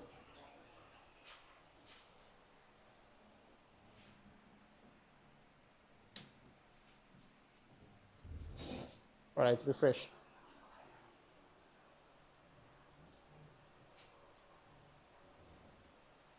Put your password. Put your password. Okay, so every one of us, let's connect to our routers. Get it ready. Okay.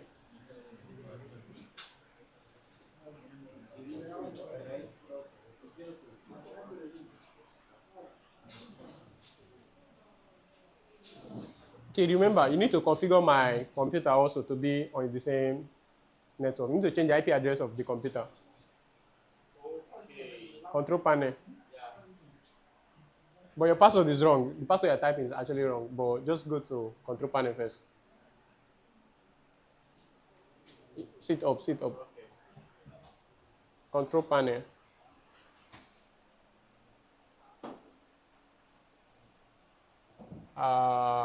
You are .10.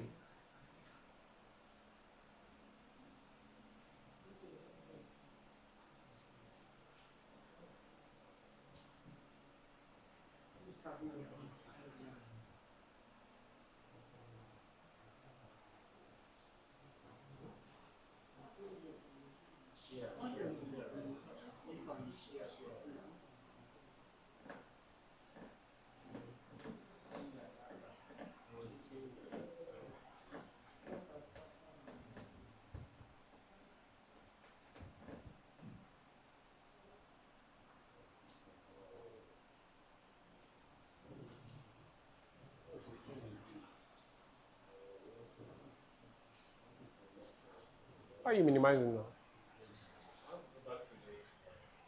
I know the IP. Just open your control panel.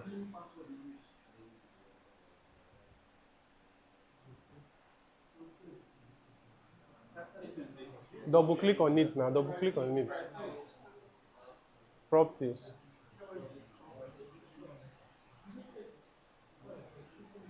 IPv4.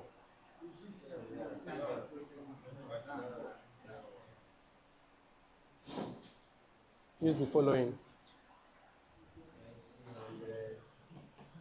I said 90.100.64. Dot, not dot 5 now, dot 10. That's the IP address of the computer.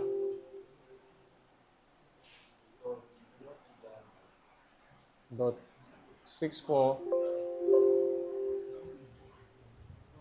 hold on. I think 90.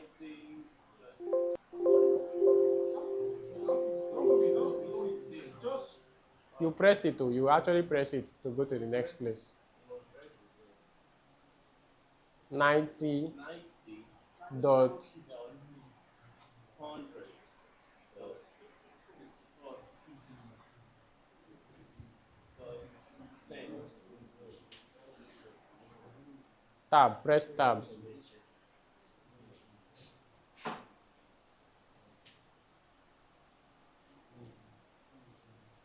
It's not okay now. The subnet mask. Start from here. Start from here.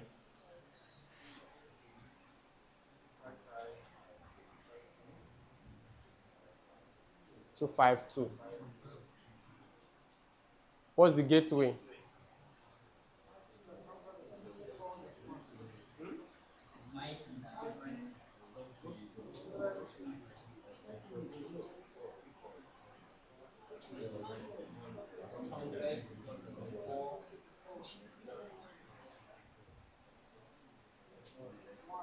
How will it be dot one now? It's dot 9. Not your own.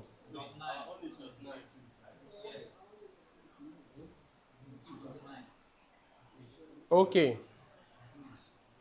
Okay, again.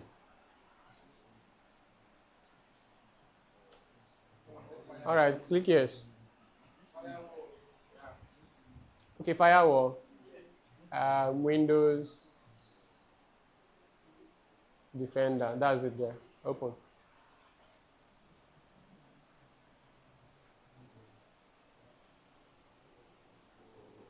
Properties.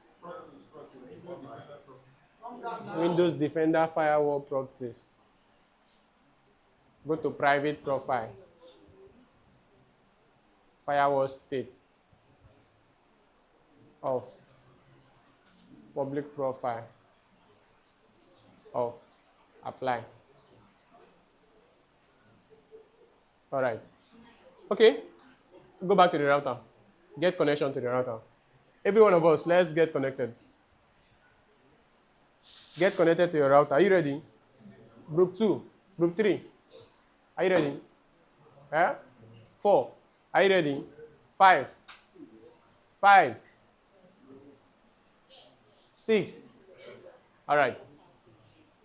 You don't know the password you set in your router again? I know the password is 1 to 8.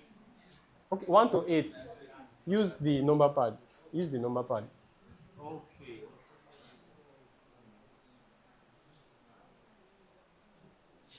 So that one is not. All right, make it full screen. Make it full screen. Control plus. Hold control and hold plus. Control plus.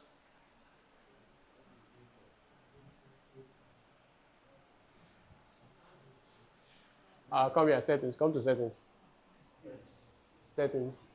Zoom in. Okay, it's equal to, sorry. All right, that's okay. Okay. So right now, I want to configure our Wi-Fi interface, isn't it? I want to make connection first. So we'll find it in the word. You can go to interfaces that list all the interface. Go to interface. Can you see the Wi-Fi interface there? Can you see it there? Right now, it's always grayed out, isn't it? In all our routers, is what? Grayed out. Because it's what? Disabled. So select it. Select it now. Then click on good to enable it back. Do you see it now? It's up and ready. Have you done it? Yes. All right. So double click on it so that we'll set it up. Double click on it after you have enabled the interface.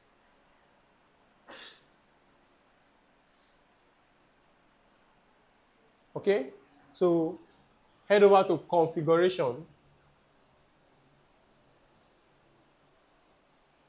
Now, in the configuration tab, you can see the SSID. Do you remember SSID? Yes. All right.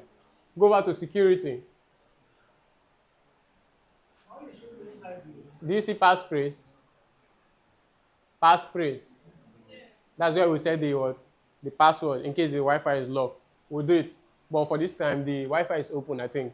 So we'll come back to configuration. Go to channel first. Go to configuration now. All right. Hold stay here now. Because we want to do what? Connect to another access point. We are what? The station, isn't it? So first of all, go back to general. Under mode. AP and what? Station. So who are we now? So do that. Click on station and apply. All right. Apply. I'm waiting for us. Are we ready? Go to general, go to mode, click on station and apply. Are we there? Who has not done it? Group 5. What's the issue? Have you enabled the interface?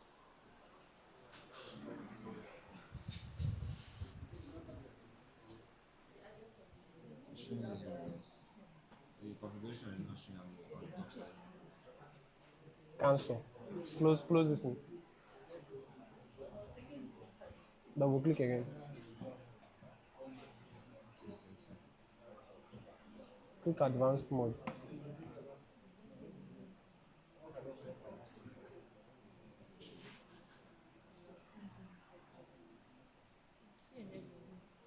It's open. Okay, you're using this one. This is version 6. All right. Okay, so this one now you find it in wireless. You see the mode. Can you see there? Uh-huh. So you're based on the router. This one is using version 6. All these other ones are using version 7. But it's almost the same thing that we're doing. So we're on the mode. In your own, you even can find the SSID and almost every other thing there. Okay. Now, I said we'll do what? The next step after we set the mode is to what? Scan. Scan for available Wi-Fi's. So if you look very well, you'll find scan there. Can you see it? Yes. So scan. You select the correct interface. Why did they put interface? There are some routers that can have more than one wireless adapter. So it depends on the one now you want to use and scan. Right? So in our own case, we just have one. So that means it's only one we can use to scan, isn't it? So you can now what? Start.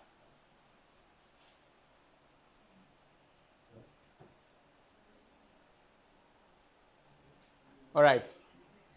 So I believe you should find different Wi-Fi's around you. Are we following? So we have different Wi-Fi's around us. We are interested in connecting to Innovation Center. So you just click on any of them. You see plenty Innovation Center because there are different access points around broadcasting that same SSID. So you can just select any one. Select that one, all right? And click on what? Connect. But hold on before you click on connect. Now, you see the MAC address of the access point broadcasting. You see the SSID, it's broadcasting, isn't it? You see the frequency is broadcasting. This is 2.462 gigahertz, isn't it? 2.4 gigahertz Wi-Fi. Then you can see the security. This one, you say the security is what? None. Then the next thing you can, some other ones have the WPA PSK. I think this other one has maybe WPA2 and WPA3. If you extend this thing, you can extend it. Put your mouse there. Put your mouse here. Okay. Put your mouse up here. No, not that one. In the middle. Drag it. Open. Oh, all right. Yeah, it's okay. Now see this one is advertising using both WPA2 and WPA what? 1. WPA1 is weak, isn't it?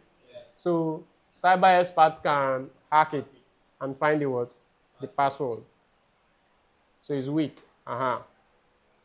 Then the next thing, just make this screen full screen. Make it full screen. Those of us that will go further in the field of wireless tech will be concerned about the what? The signal. So you can sort it.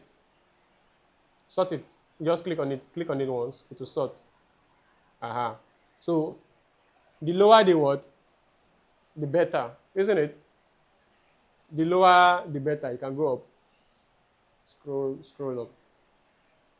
So it means this Wi-Fi here is closest to me. All these other ones around 84, they are far away from what? From me, right? So we'll go with the Innovation Center that is closest. So you click on that one. All right. You can now what? Connect.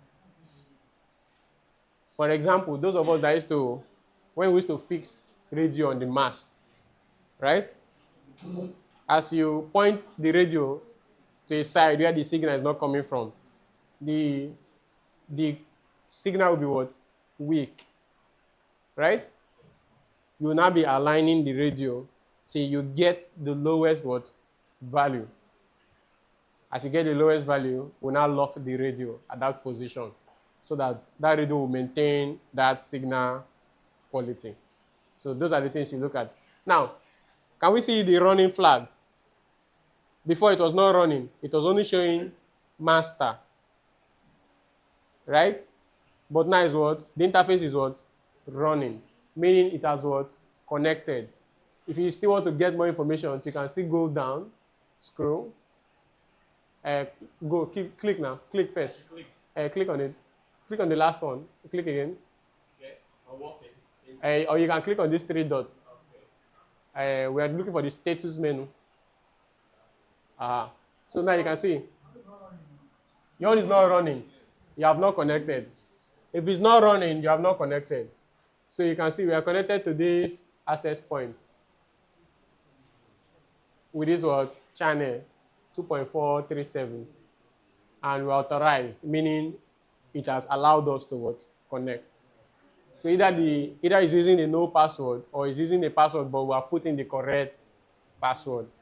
Our next lab will be the one to create our own hotspots. So we'll now be using the AP mode. Are we following? Yes. But now we are using the station mode. All right. I want us to go to IP. We have connected to Innovation Center Network now. IP neighbors. Now, can you see several neighbors coming from our Wi-Fi interface? Are you seeing it? Several neighbors coming from our Wi-Fi interface. So it means that we have established connectivity. That interface is running. Group 3. Are there listings in your neighborship coming from Wi-Fi? Go to neighbors now, IP neighbors. A, who don't perform action for neighbors? No, we're still trying to run. You are still trying to run what? Connect. When you connect, you press on OK. Have you done your own? Who there is using a different version? Well, it's not connecting. It has already connected now. That's why you can see neighbors. It has connected. Scan. Click on start first.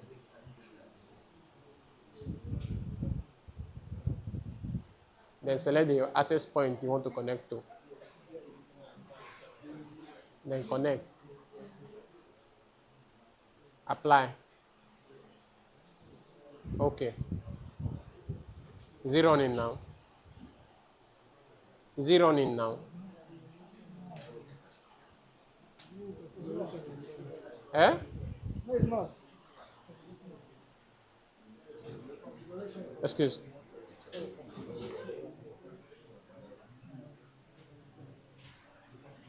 This one I'm seeing, did you create a bridge? I'm seeing slave up and down here. You did not remove the default configuration. Are you seeing this bridge? Or you are the one that did it? We'll not talk about bridge today in the class. I've done this thing again. You need to start afresh. Everything was done, you start afresh again because you'll not be able to establish connection again. If it works, thank God. If it doesn't work, you start afresh. First one, It happened to group 1. You start afresh. from before the break. Yeah, before the class. I'm going to reset it. Anytime you connect to a new router, first thing you should do is to what? Remove the configuration that is to come with the router. There are some security configurations on it that you may not need.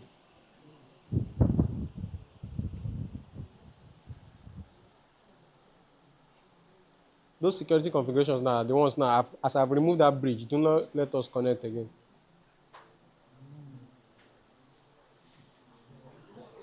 You're resetting it by long pressing here. It's not just long pressing. There's a tactic.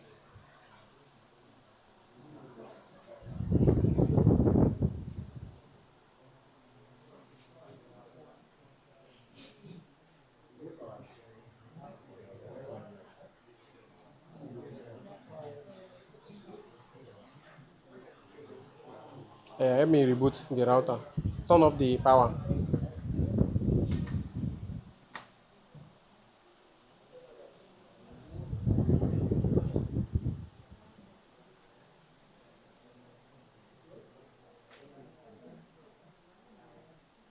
Did you see the action? Until this light start blinking before you leave it. So you start afresh. You set the host name. You set the IP addresses for the Ether 1 and Ether 2. Then you set your static route, right, to point to their own network. Then when you're done, you now connect to your Wi-Fi and join us. As you connect first, remove the default configuration. The first time you establish connection to the router, you remove the configuration. Don't press OK. The password now is this one here now. Don't forget. All right.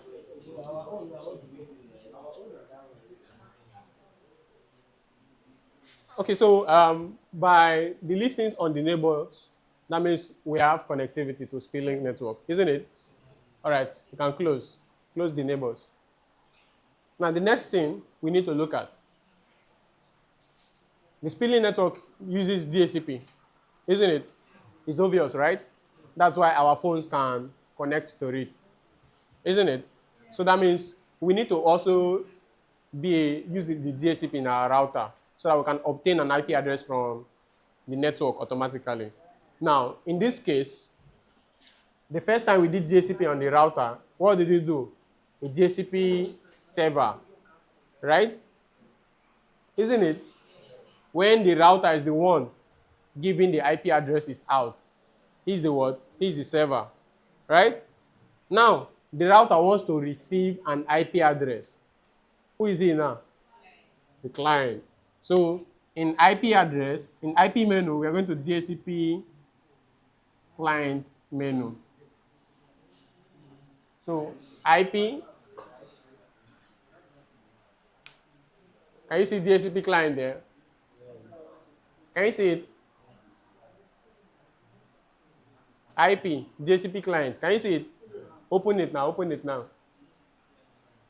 Now you can see there's nothing running there, right? All right. Okay, so we'll add. Now, the interface where you want to receive this DHCP address from, that's the first question, isn't it? Isn't it? The interface. Then the next thing is asking you, do you want to use the DNS server that the DHCP will give you? Use peer DNS, isn't it? Then the next one, do you want to use the peer NTP, network time protocol, to update your time? Then the last one, do you want to also add the default route? What's the default route? The everything route. So if you select no here, that means you manually go and put the default route. If you select no for the DNS, that means you manually go and put the DNS in your what? In your router. Do you understand? If you select the NTP no, same thing. You have to go and put it manually by yourself. So for this first one, we'll just allow it to give us everything. Then in the second one now, we'll now have to do the things manually. So leave it, check the peer DNS and check the NTP and also use the default route, yes, and apply. Then click on OK. Now, you can see something interesting. We have obtained an IP address, isn't it? 10.10.0.227/ what? 22. You can double click on it, You can go to status. You can see more details there. The IP address of the gateway, the IP address of the DHCP server, how long your lease time is, isn't it? Your primary DNS server, your secondary DNS server, your primary NTP server, other informations that are there, isn't it? All right, okay. Now, come to IP addresses. Do you see the dynamic entry it added for that DHCP client? Are you seeing it there? Group 1, delete this thing now. Is it okay, group 2, delete that thing. What are we doing with it? Delete it.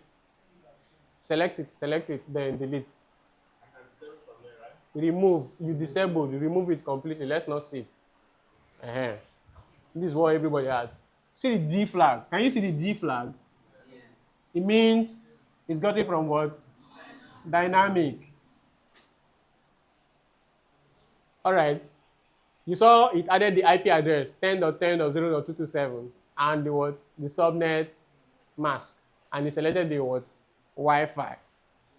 All because you did what? JCP client. That's one. The next thing was what? The DNS, isn't it? All right, let's go to IP DNS. IP DNS. Now, do you see it added a dynamic DNS server also? Those things we saw. Can you see it there? Yes. Did we add any DNS server here? No. It got from the DHCP and what? Added. Cancel it. Okay. I go to IP route. IP routes. Now in IP route, can you see dynamic, active, and DHCP for the everything route? It added it what? Dynamically. Put your mouse again on it. This capital D means dynamic. This capital A means active. The small d means what? DHCP. It got it from DHCP. So you now see all those things you're supposed to be doing by yourself. The DHCP client can help you what? Do it automatically. Now, let's start. New terminal. We have access to the internet through the Spinning network, right? We also have the default route that tells our router.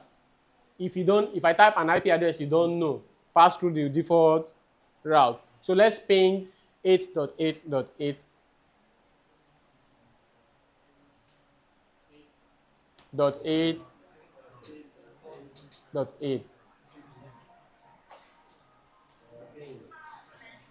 Is it replying? So it means our router now has access to the what? To the internet.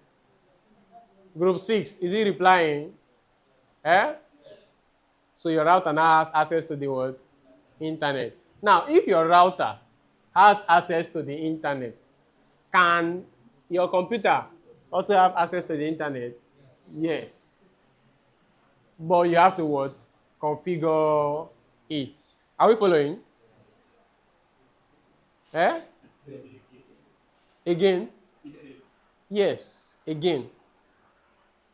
It's garbage in, garbage out. If you have not configured it, it won't be what?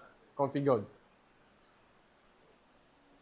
Based on our configuration, we only configured an IP address to talk to each other, right? We only configured the IP address in our computer and only put the gateway, isn't it? All right, let's do another test. Since the DHCP server gave us a DNS, let's try and resolve a domain name. So ping, the way we resolve a domain name in the router is using ping. But your computer, NS lookup, is on your slide there. So ping google.com.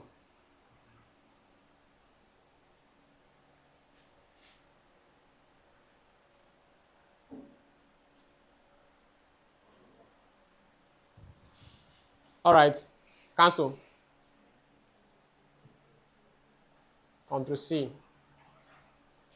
So because I ping google.com, and at the end of the day, the ping was going to this IP address. So it means the DNS is actually working. Does that make sense? Do you understand? I ping google.com, and DNS resolved the domain name to this IP address. So it means the DNS is what? Working. That's how you test DNS. All right. Okay. We have Wi-Fi internet now.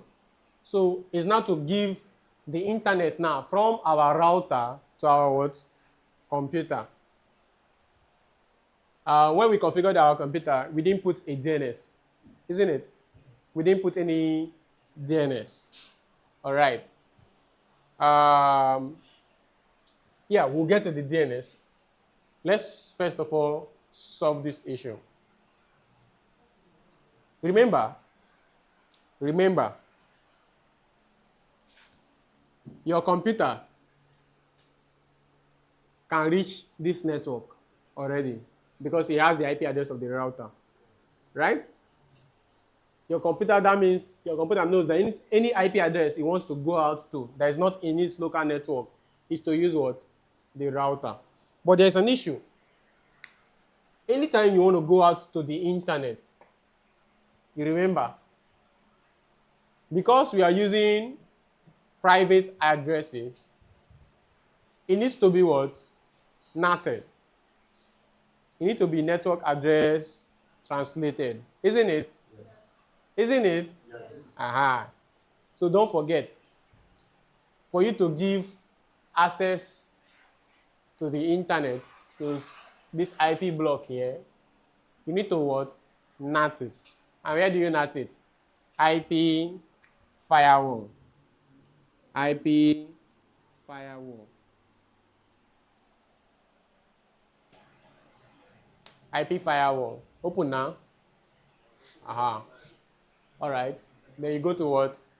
NAT.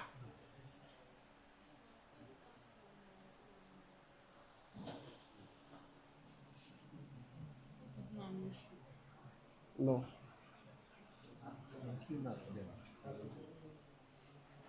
All right. So, simple. You click on what? Add. To create a new rule. The chain is what? Source NAT. Right? Then the action, go to the action. The action is, click on it. The action is to what? Masquerade it. All right, you can go back to the first tab, general. What we have done right now would work as a simple NAT.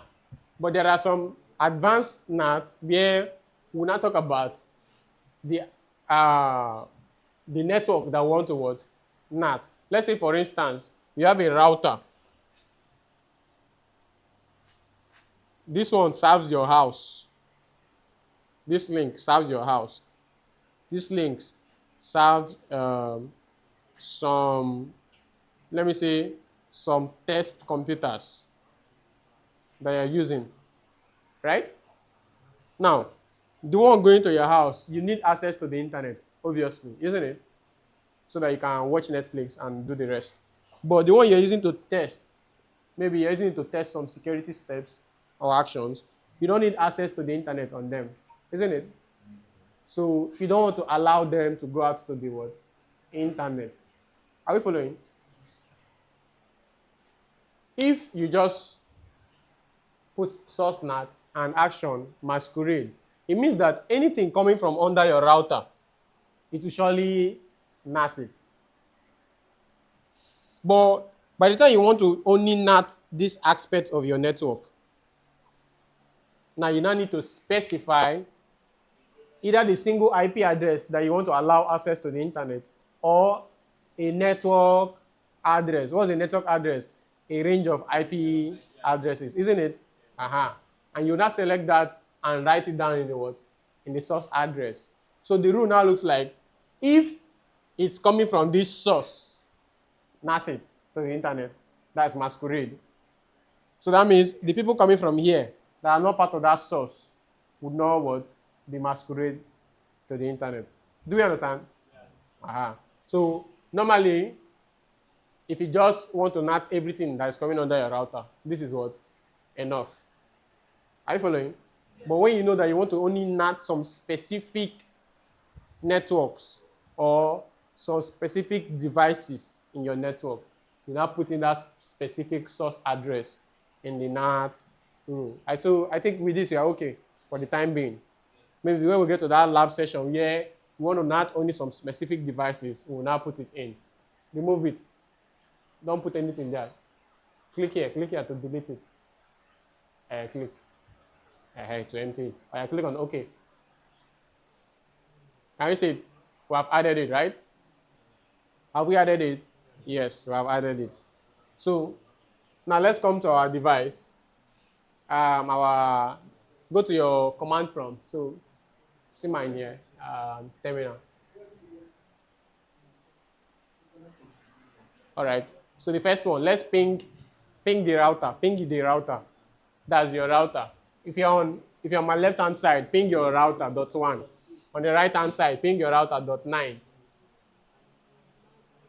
90.100.64.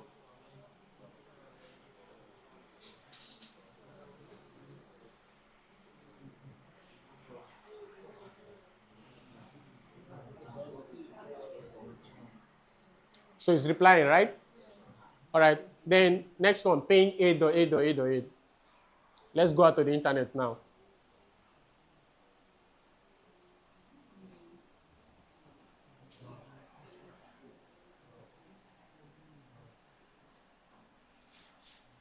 Can you see? Is it replying? Oh, wait. What if my laptop is connected to Wi-Fi? That means we can still go out through the Wi-Fi interface. So let's be sure that we're actually going through our router to the internet. So we use the trace route command, isn't it? To trace the routers in between the network part, isn't it? Trace in Windows is trace RT, but the command is called the trace route command. So now you can take this up, take the window up.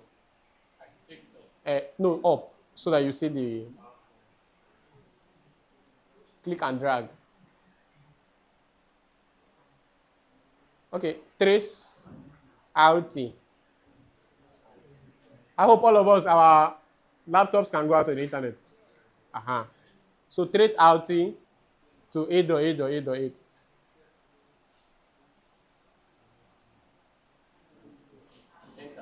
Yeah. Group 3. How far are we gone? Okay, you're still configuring.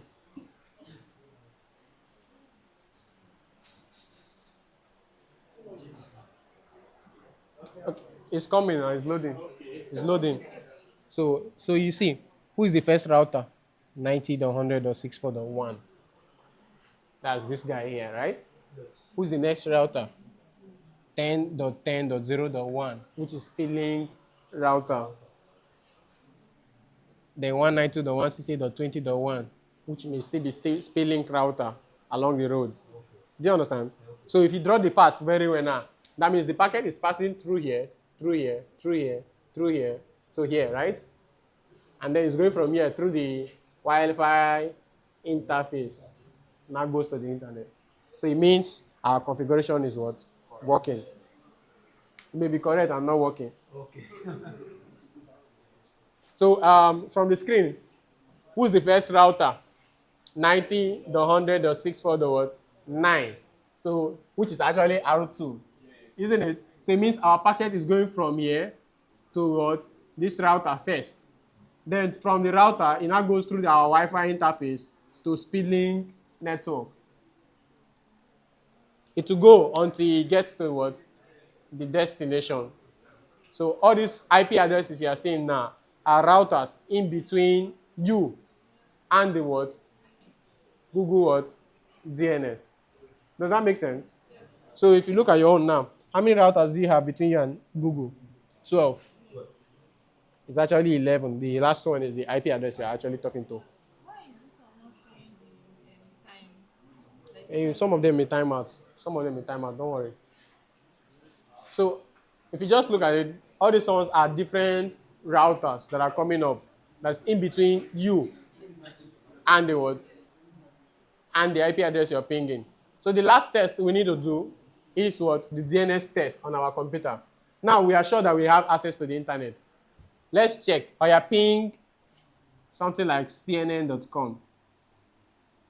You have access to the internet, so it should work. WhatsApp.com, any domain name you know, ping it. Ping a domain name, CNN.com. Did it work? No, right? In our Windows computer, when we want to check if the DNS is working, we use NS lookup, isn't it? So do NS lookup. NS, yes, NS lookup. Space, the domain name, cnn.com.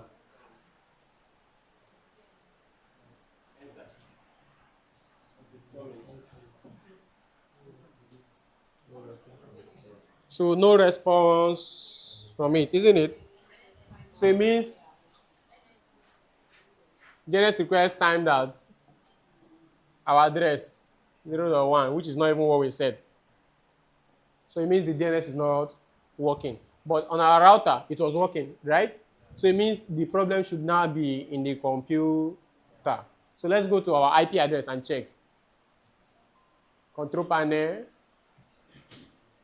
No, not in the router, in our computer. Yes.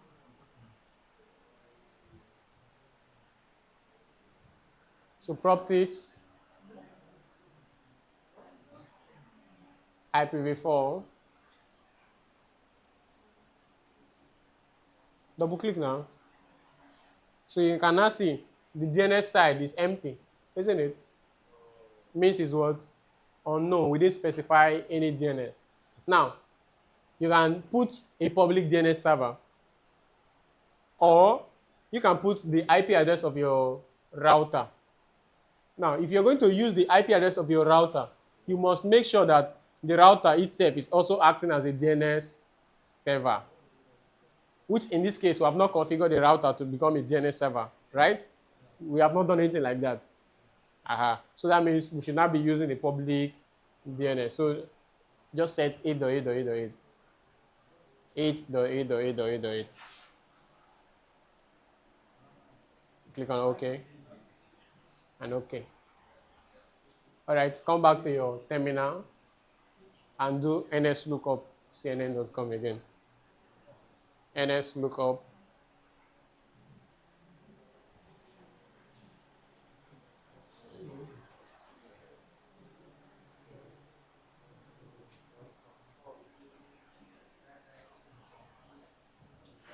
Can you see that it's replying?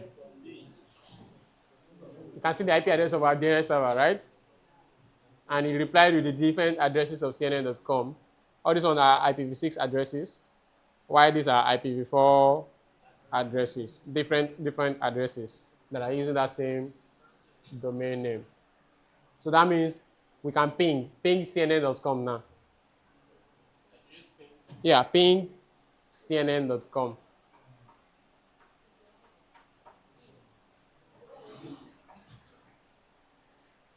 So you now see, it's now replying. He sent the request to 151.101.131.5. That's this last one. Why is your own not working?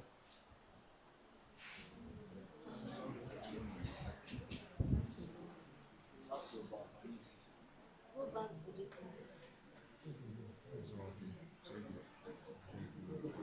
one. Please click name. When you ping 8.8, did it work? Yes. Which have you set the DNS server? Bring it out. Yes. NS lookup. Let me see. NS lookup cnn.com.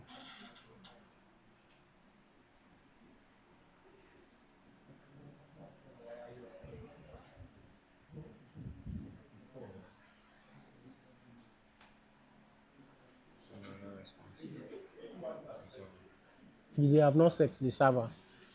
Go to your control panel. You didn't follow what I just did in class. Control panel. Double click on the internet. You've set it, but you have not saved it, which has not applied what you set. OK and OK again. It's now you set it, but you come back. NS lookup again. CNN.com. Is it working now? Have you applied your configuration? Yes. NS lookup CNN.com.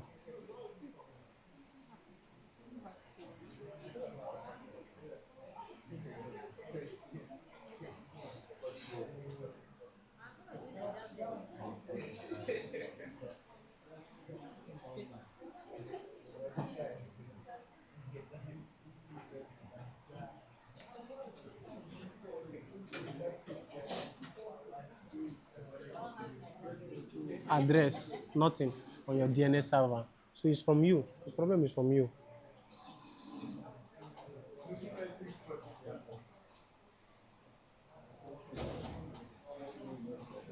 What's there? 8.8.8.8. Okay. 8.8.8.8. Okay, click on OK. Click on OK again. All right. Come to details. Let me see something. Okay, so you have a DNS server. All right, close. I'll try it again now.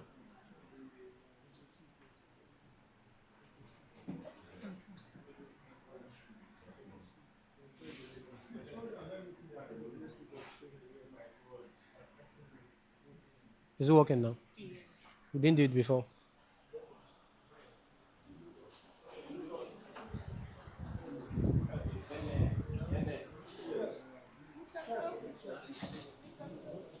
Hmm? Hmm? Taking up front and back. Did you remove the configuration? Yes, we removed it.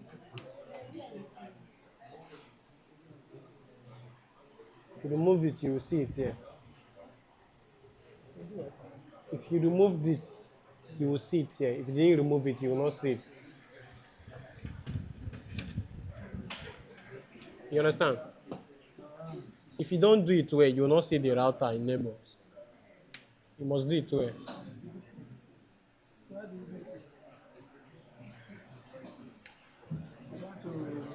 You start afresh again. Huh? Don't worry, let me watch you do it. I thought you have grown to be able to do it on your own.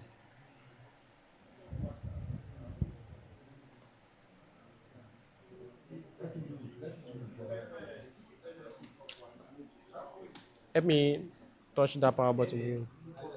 Turn it back on.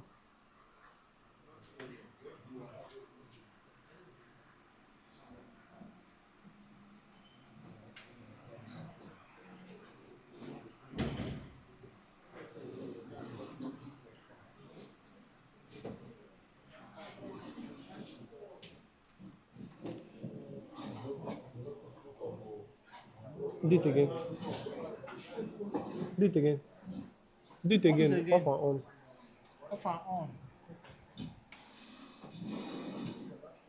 On. On.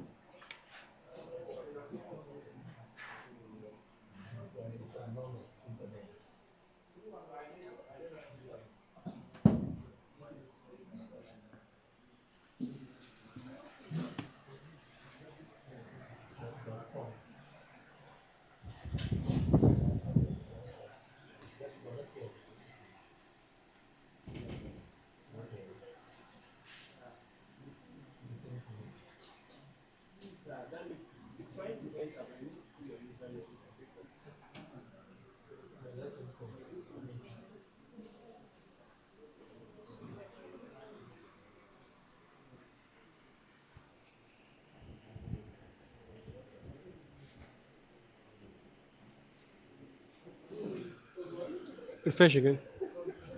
Should be ready now. It's there now. It has come. Put the password. This one now.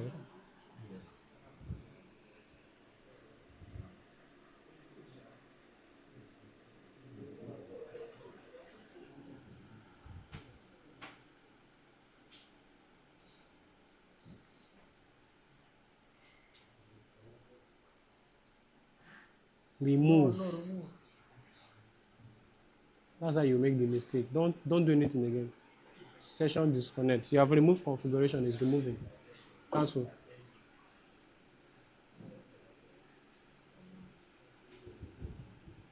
All right. Can I start? Can I start again now? You're starting afresh now. The password now is empty. That's this one. We have removed it now. So it will be empty. Let me put my own password. It will be empty. Connect to it with empty password. Okay, that was missing. Now you cannot change the password. Old password is empty, so just go ahead to put the new password. Okay. Get the error now.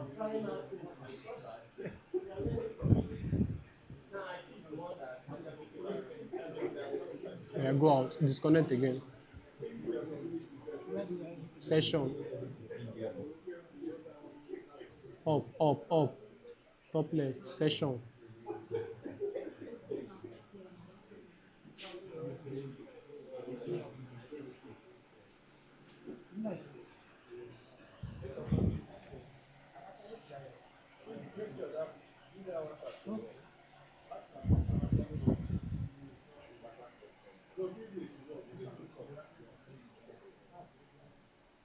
Yeah, put your new password now.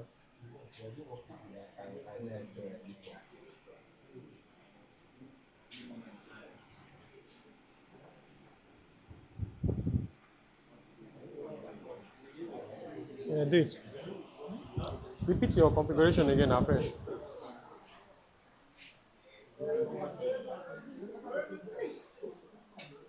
All right. Yes.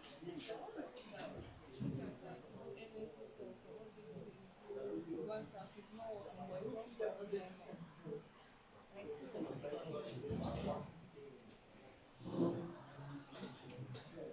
Where is it? non-authoritative. It have answered you already now. Okay, is this it?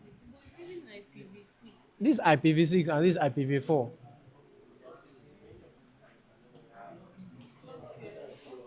It has answered you already.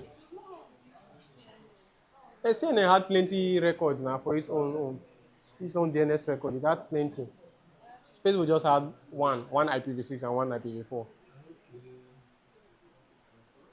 All right. Now, since at this point we all have connection. Router 1, that's group 1, group 2, group 3, group 4, group 5, group 6. We all have connection, isn't it? We all have connection via the Spinning network. Now, the next thing we would have done is each of our computer now would build connection with each other. But we know the problem, right? We have a problem. The IP address of this computer on group 1 is the same thing on group 3. Isn't it? So by the time we start, if group 3 announce their IP address to us, it will be a duplicate network, right? So it will cause an issue, isn't it? What's the time now? 2:53. Yes, so we don't have time again for class. So in our next class, we'll start again from the beginning. But this time, we'll now be choosing unique network addresses. Are we following? Unique network addresses. So group 1 and group 2, they will take the first 3, like we did. The next 3 networks, group 2 and group 3 and group what? 4. The next 3 networks, group 5 and group what? 6. Are we following? So that by the time we get to this point in the class, group 6 can announce their IP address to group 1 so that we can ping from group 1, we can ping the computer at group what? 6. Does it make sense? Now that ping will pass through group 1's router, it will pass through the Wi-Fi interface, and it will go to the Spinning network, right? Which will now go to the group 6 router, which will now come back to the what? Computer. Are you seeing how we have drawn that network path? Are you seeing it? Before we close for today, trace route group 1 from your group 1, group 3, and group 6, group 5. From your computer, from your terminal, do a trace route to the IP address of this computer. While those of us on the right-hand side, group 2, group 4, and group 6, do a trace route from your computer, your tracing route to .2. We'll end the class there. 10. They are .10.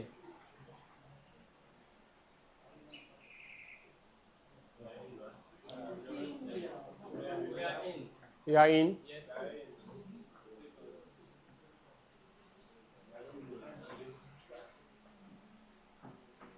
Now, let's look at this.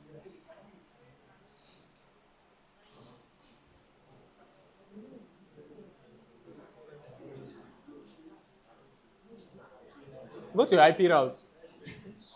This is going out to the internet. For the class, the IP address we use is actually a public IP. The IP address we serve with is a public IP. So your packet is going out to the internet. Go to IP route. IP route. Your static route has gone off. It's no longer there. That's this one. You establish connectivity. It's because the interface is down, that's why it's red. You establish your connectivity.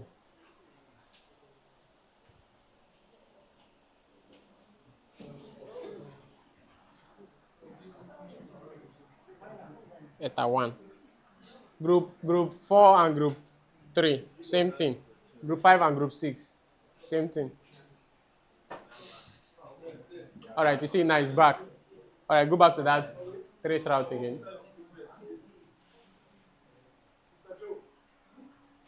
All right, do it again.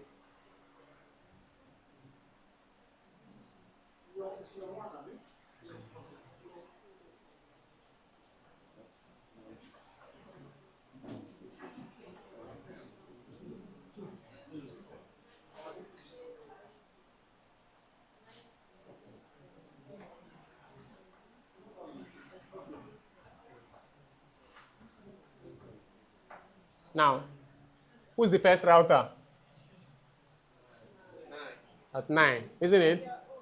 Who's the second router? .5. And the last, the IP address you actually what? Ping in. Does it make sense? Yes. Now, based on this, listen up. Listen up. Go to IP route.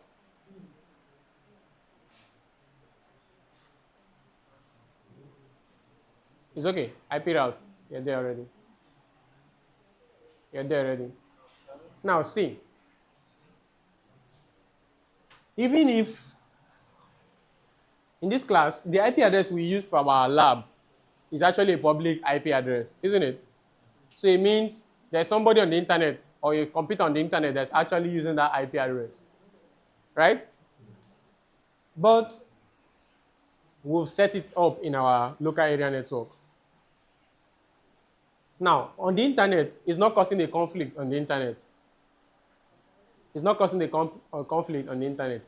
Reason that this our configuration is just within our local network. Before it's going out to the internet, it's being NATed. So on the internet, it's not coming out there. So anybody that's trying to talk to that IP is not actually talking to our computer. It's talking to the main one that is not NATed. Do you understand? So it's still, even if we are using a public IP address, it still looks like as if we are using a private IP address. But you need to note this. If there's actually a legitimate server that is hosted on this public IP address, and the people that are to use your router needs to access that server, because you have set your IP address as that, they will not be talking to you, the router, instead of the legitimate server that is actually on the what? On the internet, which will not break connectivity. So let's say, for instance, they wanted to access their university platform, and that university platform now was hosted on the internet. Now, because you are not saying, no, I'm the person in the local side, who will they meet? They'll meet you, and you are not hosting that thing, isn't it? So that means the university platform that they want to access will not work. Do you understand? Now, what I've just told you now is actually a security breach. This is how hackers do what we call man in the middle attack. Are we following?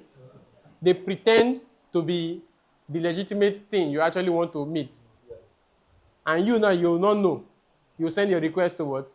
To them. They will proofread and find out, scan through your request and see what they want to see.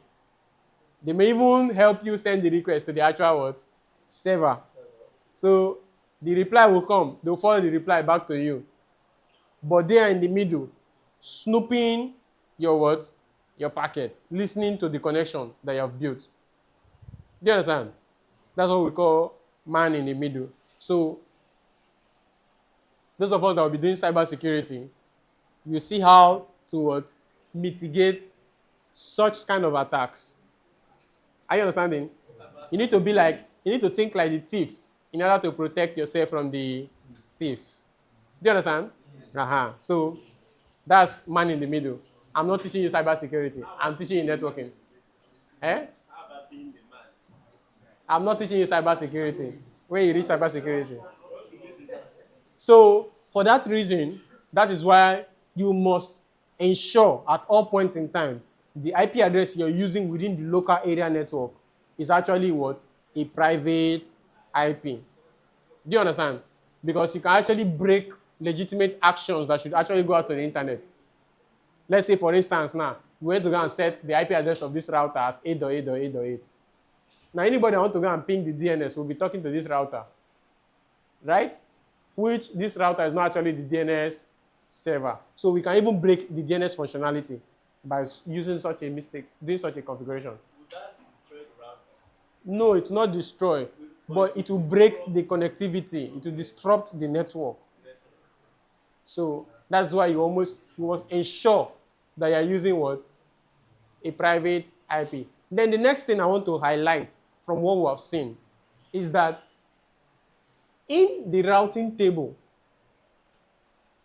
a static route is preferred over any dynamic what? Route. For instance, this computer was 90.64.10, right? It wanted to ping 64.2, isn't it? When this route, this static route, the AS, active and static, when it was not active, when it was red, that packet went through the default route for the unknown, and he found it in the internet. But as soon as the static route came back active, what happened? He started using what? The static route. So there is a what? A preference, a priority. Are we understanding? Because we're talking about routers, we'll start talking about what? Priorities. In our next class, we will still get to that aspect where as we become plenty, you will now see that it will be hard. Imagine this is group 2 now. Group 2 will have a route to point them to group 1's network. Group 2 will have a route to point them to group 3's network. Group 2 will also have a route to point them to group 4, group 5, group 6. Are you seeing? Our routing table will become big. So let's imagine. Imagine that group 6, they are doing something. They now say, no, we don't want to use our IP address again. We want to change it. What will happen? You now, group 2, you also need to change your what? Your configuration to point to their new IP address. Are you seeing how hectic it will be? So imagine you have 1,000 routes or 1,000 different networks in your company. Because you have changed one network, you now need to issue the change in the remaining 9,999 different routers. That will become a big job, isn't it? Now we now see why we now progress to the dynamic routing. With the dynamic routing, each router will announce what is connected to what? To them. Each router would announce, I have .2 with me. The other person will say, I have .10 with me. At the end of the day, your routing table, go back.